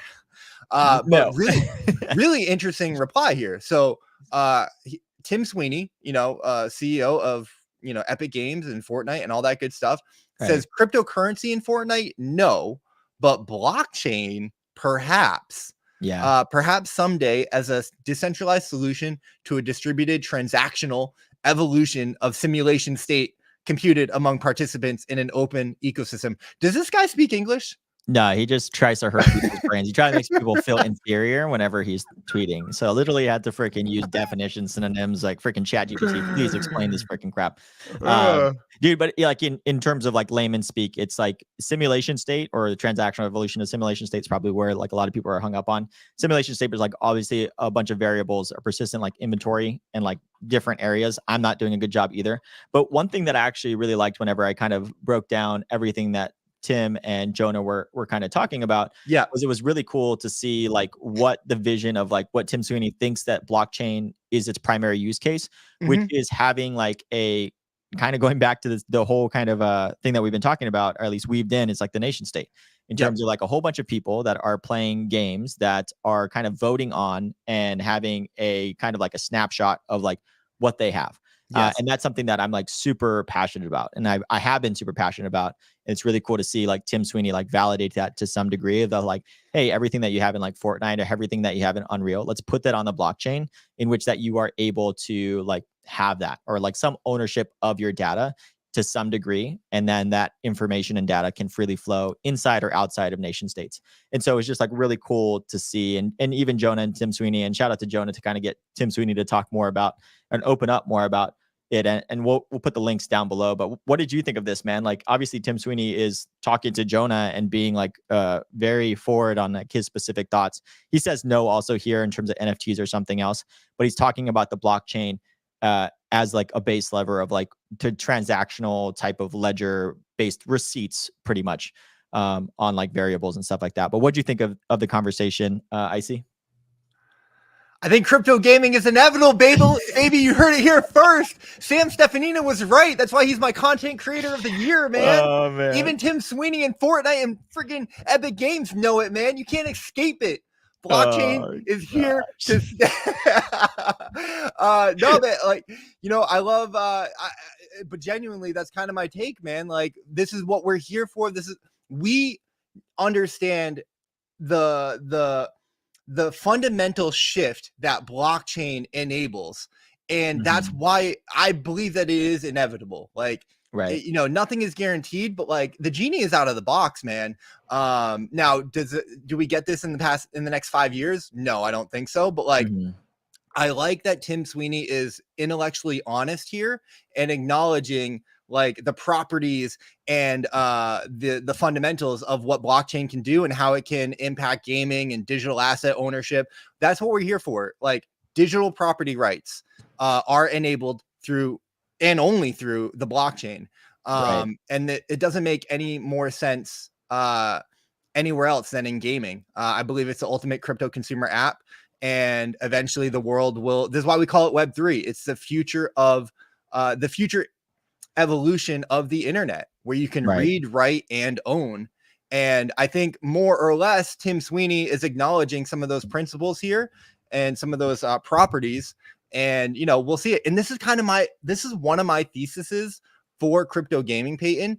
Talk about is that I think like the win or like the mass adoption, there will be wins in our industry, but I also think that we're going to get blindsided by someone coming out and adopting blockchain into their game. you know, like a PUBG or something Right. like that, or a Call of Duty, or, you know, that's probably far-fetched, but like you could see something like that. You could Yeah. see Counter-Strike in the next 10 years be like, yo, the next evolution of our game, we're gonna put all our skins on chain or something, right? Like you're gonna see a major player embrace blockchain, and it's just gonna change everything. Yeah, I'm hoping that, like, if Tim Sweeney says what he's saying, I'm hoping that he just puts a whole bunch of data and even just like voting mechanisms or anything of like people doing things and putting that on the blockchain, because just the amount, it's just, there's a lot of things that we're already kind of running a little bit like late on the show. So it's something that I would probably want to dig into later. And sorry for the clickbait, guys. I would want to dive into it a little bit more. If anybody wants to talk more about it and specifically about this post, just hit me up, because it's something that has been kind of boggling around my mind a lot. Is just like, what does it look like for if we rip NFTs and we rip tokens away? Like, how does blockchain affect like gaming as a landscape? And I think there's like some really powerful things there. And so, anyways, Apex or Rocket League, like there's a bunch of games out there that, you know, this could happen in, and it would be massive. Yeah, no, 100%. And when they do, oh, sorry, go ahead, Pete. No, go ahead. Go ahead. When you I was just gonna say, when they do that, they should read this Web3 gaming growth handbook produced by Jiho, founder and CEO of Ronin. Man, shout out to Jiho, man. He released a manifesto. He dropped the manifesto on the timeline. Really good. Yeah, it's awesome, man. So I teased it earlier, but you have to love. I think that there's no better example than Jiho and Ronin of building in public and being crypto native and seeing like the benefits of it. So I love that he takes the time to write and publish these and share his thoughts. Yo, I said the same thing. I was like, yo, Peyton, you look good in a new haircut. What's going on? You just styled it, apparently. I just styled it this morning. I just styled it. Stop it. You are looking good, bro. You are looking good. Come on now. Come on. Do you miss me when I'm not around? Yeah, dude, I do miss you. But getting back to Jiho, dude, like I would say it is a great read. And like I just wanted to point one lesson out, and this is to what you're saying, is that like lesson number 6, which is just he had a lot of lessons in it. It was like 11 lessons. He had a lot of lessons. Your growth community lead founder should be the most active chatter in your community by message volume. And that's really just leading from the front in a lot of ways, right? And you kind of said that is like, you kind of use him as a model example for somebody that is amazing in terms of building in public and doing all that stuff. Like when the Ronin hack has happened or anything from Ronin, you kind of go for that. If like, and also like you being so in the trenches, you know, whenever you release something, how the real ingrained trenches people feel about what you feel or whatever you just released. And so I just really like Jiho and what he's done. And he's honestly put out a manifesto. Some of it might be dated. Just understand that like this was a lot of the lessons that he's learned is through like 2017 all the way till now. So obviously context and like understand that like, you know, Discord grinding or anything like that, like understand that like Discord grinding isn't as acceptable as it was back then whenever he was growing. But at the same time, still there are lessons in that, as Sill-based says. And there's lessons in this whole thing. Recommend any builder read this. Also read Hunter Solaire's like play to airdrop specific campaign article too. To me, it's mandatory. It's mandatory Required reading for sure. Like if you're a founder and building in this space, there's no better person to study or to include in your studies than Jiho and Ronin. What they've done is absolutely remarkable. And here he is giving you the playbook, literally. So it's mandatory reading, and like shout out to him for posting it. Like again, I said at the top of the show, I'm like, why are games coming to Icy and asking for advice? Right. Now I get to send them like Jiho. Well, now I just send them this link. I'm like, bro, 100%. Start here. Like, start here. Like, do this, right? Can we just take a second to appreciate, like, Jiho, you know, obviously the Ronin Axie hack, the bridge hack, all that stuff, bounce back, have come back, built Ronin into a multi-billion-dollar valuation chain. And, dude, like 3-4 months ago, the guy was hacked for like $9 million. Yeah. Like, of his personal money, and was still like on the timeline talking about it, did a little bit of a debrief, also we gave him praise for like retweeting people, supporting people, continuing to like show up and do his job, just like build back stronger and better. And like his just commitment and dedication to the space is very, very admirable. And to your point about like being the loudest community member, I just want to give you praise for a minute, man, because like I wake up yesterday, Sunday, I wake up, I go through like my whole to-do list. I'm trying to like do work and get things done, be productive, taking time away from my girlfriend, all that stuff.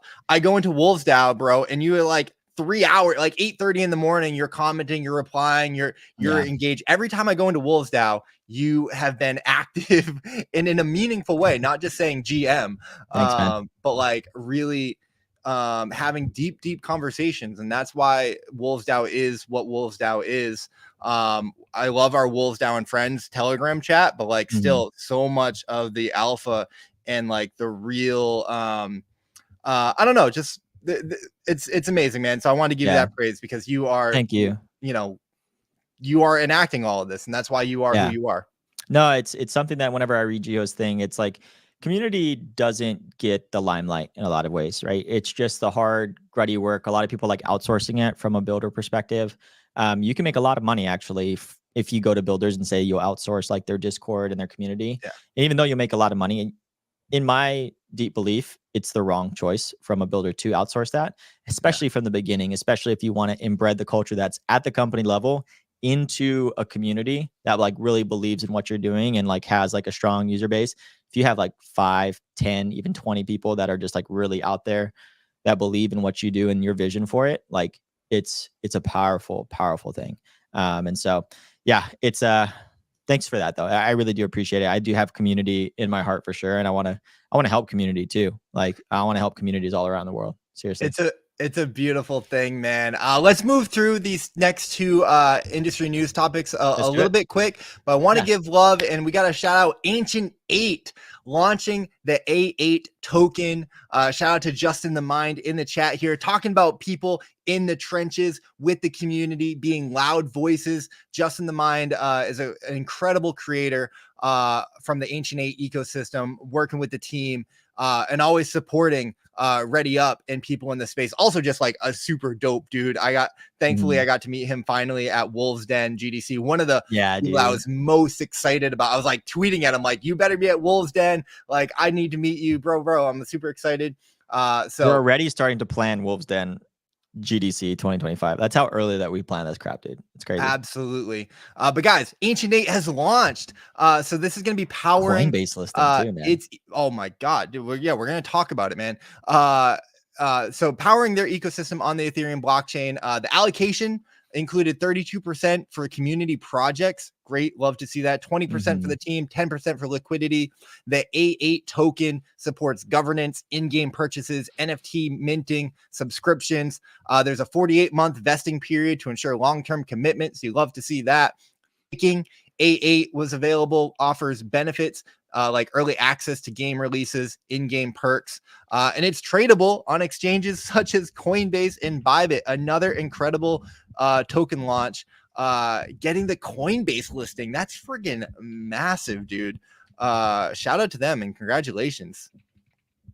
Dude, I know. It's freaking nuts that Ancient 8 also got Coinbase. I'm not gonna lie, I was surprised. I was like, when I woke up and I saw, whoa, I was like, you did not have to go that hard. Yeah, you didn't have to go. You didn't have to slide into their DMs like that, bro. It's like freaking good looking person over there. But dude, I said this on Alpha Wolves. I'm so bullish on like, you know, Coinbase, at least a tier 1 exchange that is like taking this seriously. And also to be honest, like I would love Coinbase, you know, just like Coinbase seems like they do their due diligence and all that in terms of that stuff and like making sure that people are taken care of, because like probably Coinbase has the most retail investors from that and stuff. So yeah, it's crazy. You love to see it. Also, this was a team like I believe coming out of Vietnam, and I just loved like their content. I remember watching back in the day. Great content, great energy. As many people know, like I lived in Vietnam for 2 years. And of course, like Ronan and Axie has roots there. Sky Mavis, a lot of people there, man. A lot of great games coming out of there, right? Devs are also freaking amazing there for cheap. Like it's freaking crazy. Yeah, so I just love to see like that region kind of winning, but also like expanding beyond, right? Because when I think of Ancient 8, I don't think Vietnam. I think awesome games coming, Zone 9. Right. I think is it Pirate Battle, which is like their browser based extension game. I'm not too sure. Yeah, Justin can correct me on that. I'm pretty sure it's like Pirate Battle, and dude, cooking. So wish them all of the success and whatnot. Sovereign Jawa saying ETH Maxis Ethereum line super chain people gonna pump A8. So you absolutely love to see it. Shout out to Mike L from Planet Mojo pulling up in the chat. You love to see it. And Caesar Martinez pulling up from the 100X podcast. We appreciate you. Yeah, Caesar. I played with him Sparkball. He's actually pretty good at fireballs, that's for sure. Caesar is one of my favorite gamers and just like creators in the space, man. Just like, dude, giving me a run for my money for being nice, man. This guy doesn't have a bad bone in his body, man. He's good people, man. He's good people. Great people. Sovereign Jawa also doing a good call out here. Cypher is also out of Vietnam, so yes, love that aspect of things. Yeah, Mike, you got a little air horn for you there, buddy. We love you. Love you to death. Dude, talk to me about StarNet. Something about, I know we have to be careful because there's not everything that's public, so I don't want to go too hard in the paint when it comes to that. When I just don't know what's public or not, so I'm going to err on the side of caution. But I'm excited about that and their UA stuff. Like I don't know. I don't know. Not gaming advice, guys. Do your own gaming. Only game what you can afford to game. You're really coining that not gaming advice, like not financial advice kind of play on words there. But no, man, so Stardust, of course, building tons of infrastructure, announced StarNet. And also Starbase. So Starbase is their premier missions platform showcasing the best playable games across Web3 where you can play, compete, and earn gems. And so Starbase is the first app within StarNet, which will be their decentralized ad network powering 100+ billion spent per year on user acquisition. So a few things happening there, right? They're going to have StarNet, which will be their really interesting play, decentralized ad network. Right. Think of like, obviously, Google, Facebook, Amazon, huge advertising networks.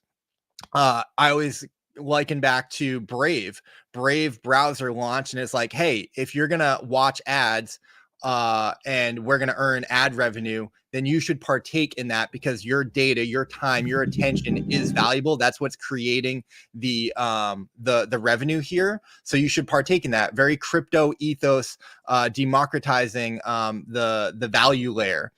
This is like the FAT protocol thesis, right? So StarNet is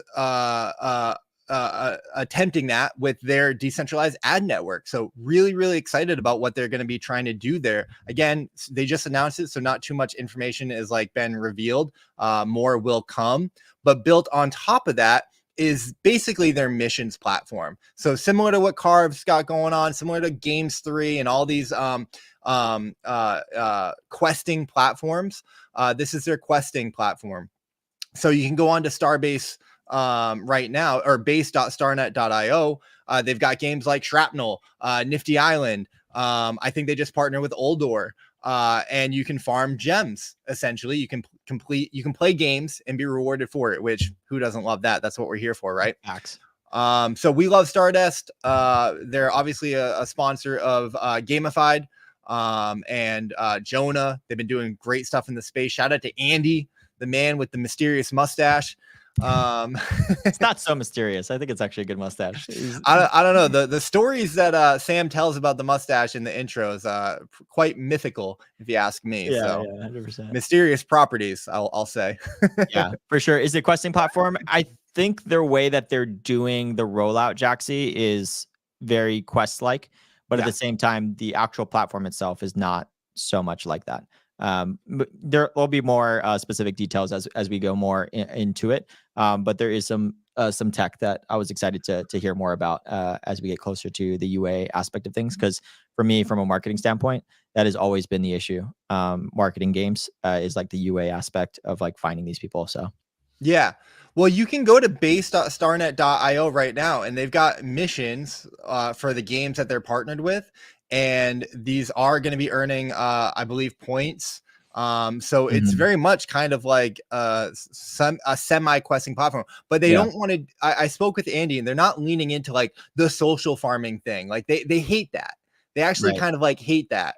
It's like we want people to play games. We don't want you to do all the, like this, retweet that, follow this. It's like, go play the game, complete a mission, and you're gonna earn probably points towards something. So points mean something, right? Like points always mean tokens. So there's that aspect of things. So. Yeah, if they're doing it, they're doing it for a reason. Yeah, if you find Starbase or all that stuff, whatever you want, there's going to be a token associated with these points. So yeah.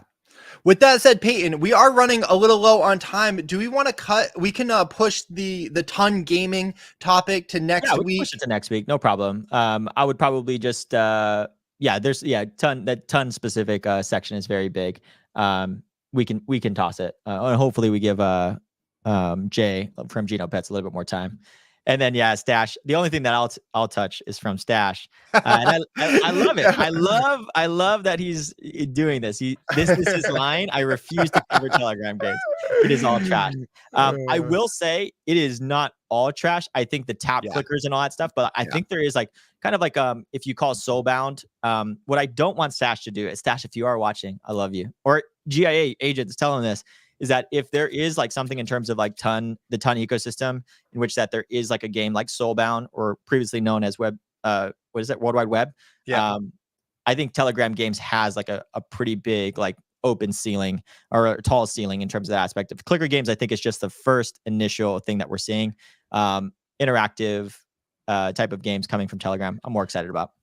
I played the Pixel Tap, or one of their battle games, last night in researching the topic, because Pixelify was a token that launched. Pixelverse is doing a lot out there. We're not going to cover all of it today, but I played the game, and it was actually kind of fun, because you battle someone else, and it's like a race to click the area, and then you can like guess. So the games are evolving. It's not just tap as many times as you can anymore. I've also had a lot of fun like playing one of their soccer games like last year. So I do think that there is some merit to these games. I agree with the sentiment that Stash has here, with like, totally agree with the sentiment. Yeah, for sure. All of the copy paste, low effort clicker kind of like engagement farming things. I don't agree with that. And just layering on points and tokens and pump and dumping. Like, I think there's going to be a lot of spam there. So, but I do agree with you, Peyton. And I think, don't throw the baby out with the bathwater. Find be open-minded the substance there. Yeah, just be open-minded. Sovereign Jawa is saying, Stash, don't live by the rule. You want to make money or you want to be right? To be honest, sometimes, dude, I think I sometimes look like I want to be right too much, to be honest. Or protect my brand too. She's rich. Yeah. NJ, always late these days, dude. For real. We still love you though, man. We still love you. We still love you, brother. Appreciate you pulling up. We went late. We extended the show. With Peyton and I were waiting for you to do trailers, right? Jackson waits from the very beginning, and then he's just like, I literally have to wait this whole show to talk about nonsense and political stuff just to not be told. And then now he's here for the trailers. It is time, Jaxie. It is time. We have to get Jaxie one day as a guest appearance, at least at the end of the show. Come on, so we'll coordinate with him. I know he's a father. He's a single father too. So shout out to him and the amount of stuff that he does. I can only imagine. All right, dude. Persona, man. We're here. We loved their art before they came out with their NFTs. I don't know what they've been doing since, but we got this trailer update, so let's take a look at it. We have a newcomer in here, Caesar. It is new here, so I want to break down the rules here. It is a trailer.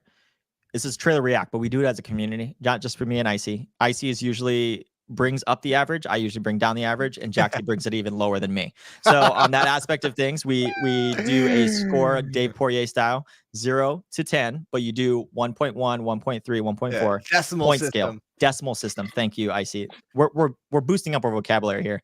And so first up is Persona. I've been loving their stuff, and I love anime. I've been watching Attack on Titan. Shout out to anybody in the comments. I'm on episode 7, 8. Oh my gosh, freaking phenomenal. Well, let's run it. Run it. Welcome to Timefall Valley, produced by Spike. Crypto, not our Spike. Spike Persona. The cat on the train. Yeah. Entering into Timefall Valley. Unagi presents. So Unagi, I think they've got their Unagi token. Oh, okay. There's their Little Jack Black play character.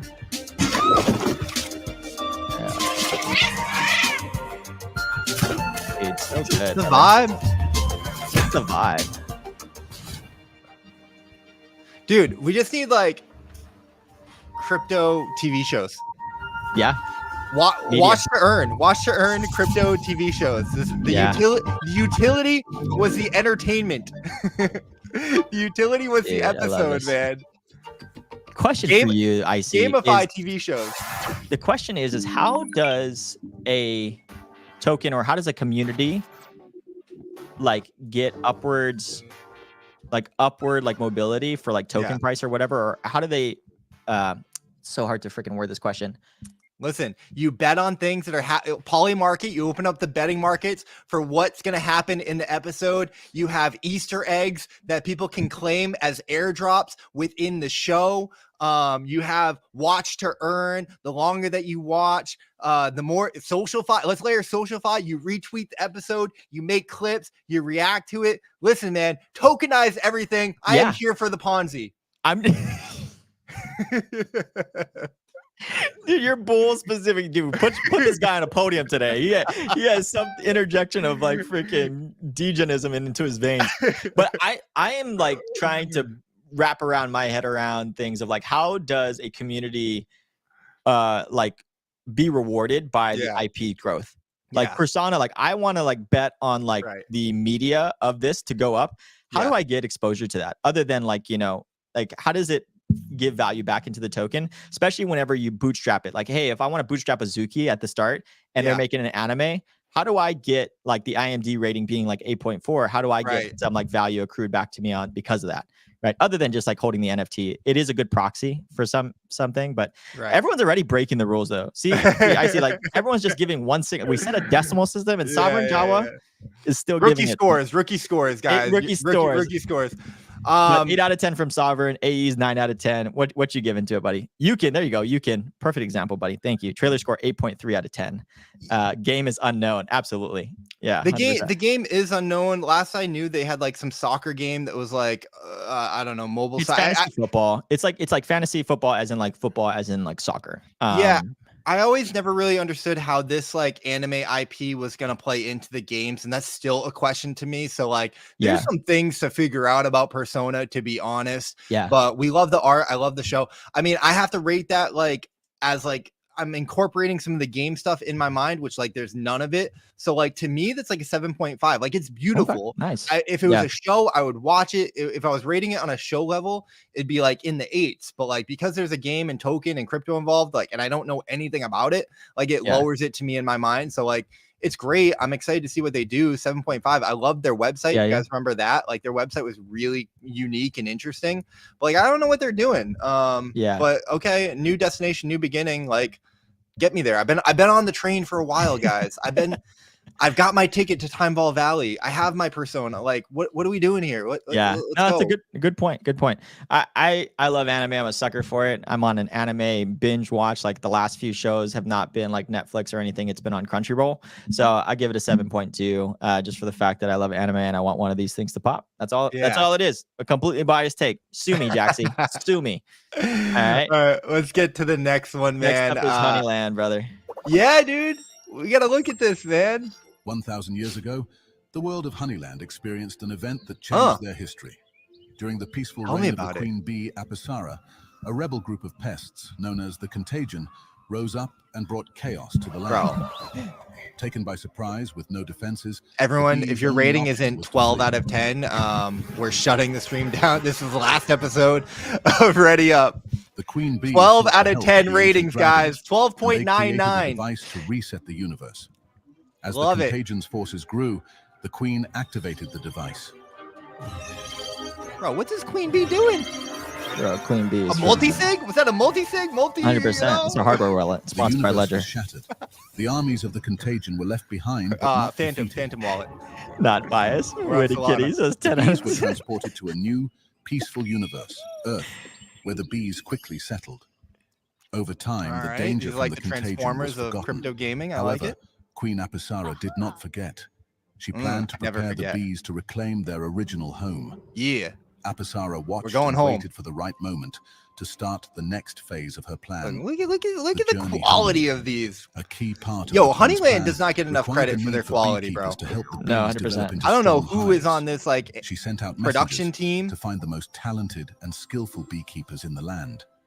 You are one of those beekeepers. Listen, There you Yuki, go. Justin, Witty, Lau, Rila, Sam, Nonka, Mount Doji, Valent, Caesar, Calling people out by name. Mike.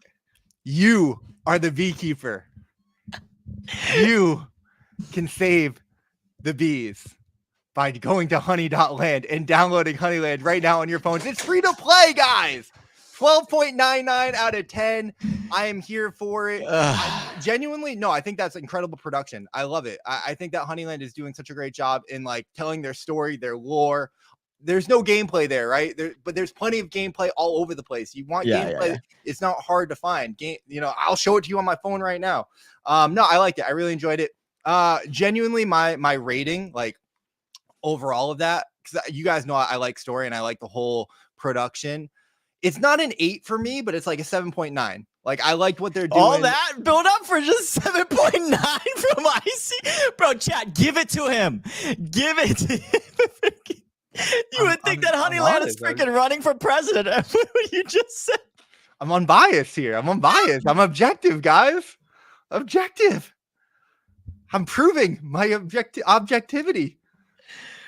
Oh, Payne's gonna disown me. No, I'm gonna say I can't grade because we're sponsored by Honeyland. That's what I. What a cop out. Yeah, I am. You can't grade your own like specific stuff. You know, that's all I'm saying. But so I thought it was a good clip. Thank you for the clip, Icy. Very funny. Jackson says, "Damn you guys."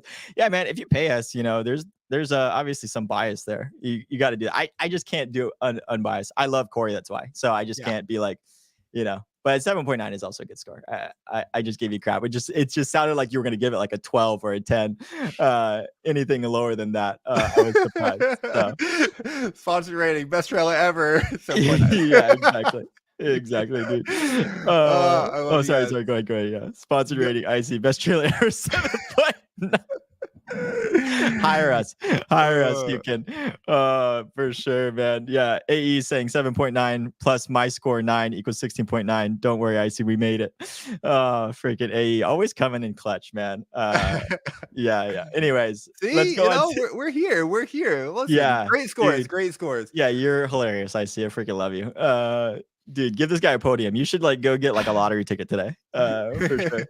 Listen, these trophies you're gonna will that thing to win. This is the best lottery ticket I've ever bought. Freaking, these are my numbers, brother. 69, 420. I'm telling you.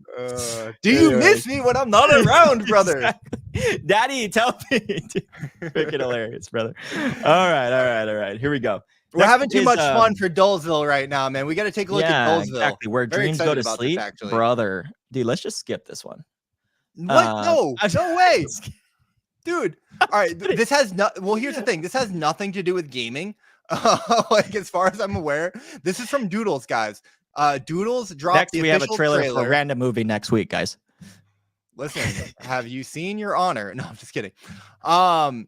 Bro, Doodles doing big things. We got 100%. Pudgy Penguins, we got Azuki, we got Doodles. Doodles low-key sleeper. Low-key sleeper, that's for sure. For sure. If you have not watched this, man, we gotta watch this. I think you're gonna be pleasantly surprised. You want me to stop real quick and let you dialogue first, or we're gonna play. Okay. What is the point of art? What is the point of art, Peyton? Doodles. And where does art This is cool. come from? Dude, how good this is. This is cool. Ooh, Welcome to Dullsville. There's about to beat drop. You hear it? No merch, no gift for you. Yep, I'm turning it up. No merch, no future. There's a beat drop coming, guys. Terminal. Oh, great syndrome. I thought you might have been dead. Oh no, I gotta go. Oh. You can do this. You can do it. They said the line. You're fired, hack. At least I know this works. Hey, Donna, I'm just in a Come on. really weird Let's go. situation. I'm Do watching. you think Hot Town is sexy? Drop the token. Look at ball stack. Gross.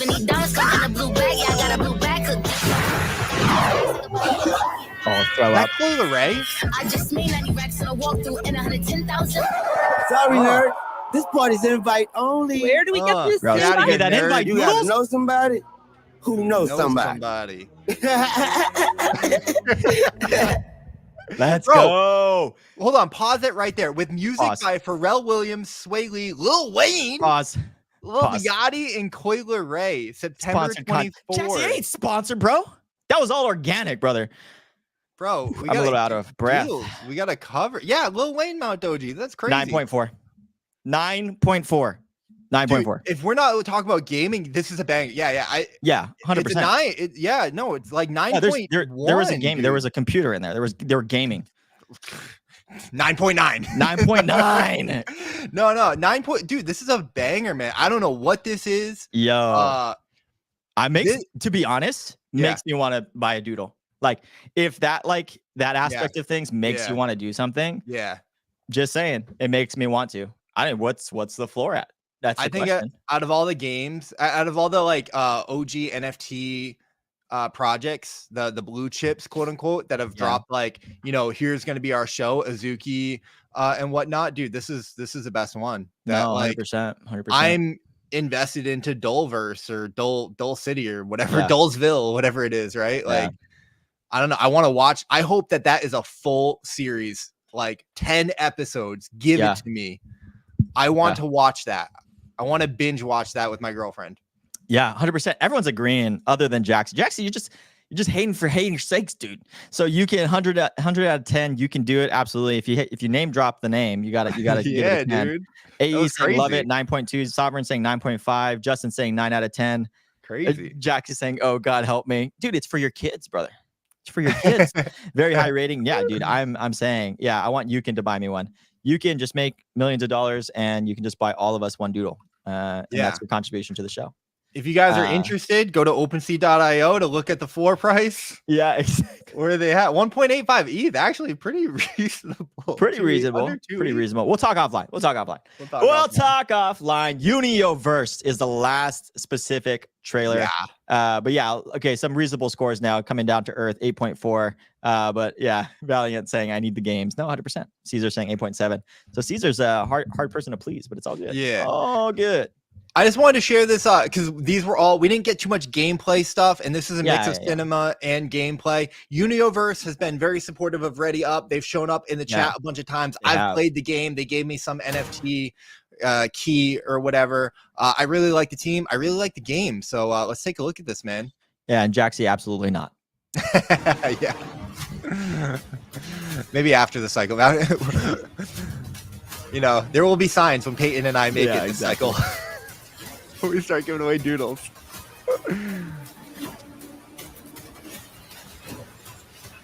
There's a lot of aspects of the actual game that are in here, but dude, fucking as a trailer, very cool.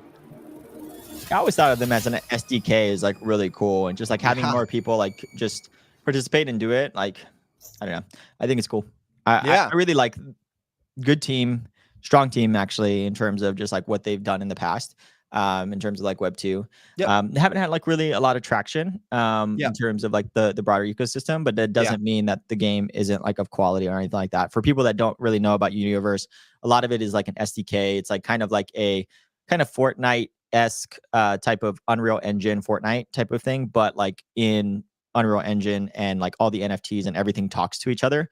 And so like they're wanting like more UGC content. It's kind of a UGC, and Proving Grounds is the team's like version of it to kind of show what it's capable of doing. So there's vehicles, there's characters and all that stuff, and it talks to anything else that's in it. So just that's a short term of understanding of it, like when I did my research about a year ago. But I thought it was a really cool concept. I want them to succeed because I think, to have like a little world that is owned by a lot of us creating NFTs, I think is really cool. I couldn't have said it better myself, brother. Yeah, I like the game. I like the team. I want to support them. Super cool things that they got going on. With that said, guys, that is going to conclude the 33rd episode of Ready Up. I cannot thank you guys enough. I am going to give Caesar, Yukin, and hold on, the third person, just AE Mac. I'm going to give you guys 10 USDC each. Really appreciate all the comments, guys. So much fun. Peyton and I message each other all the time about how much fun we have doing Ready Up every single Monday with you guys. You guys are what make it all the more enjoyable. Having these conversations, going back and forth, rating the trailers, talking about the news, dissecting the industry, but also making gaming fun again. We've laughed so much this episode. It's been such a pleasure. Really appreciate you guys.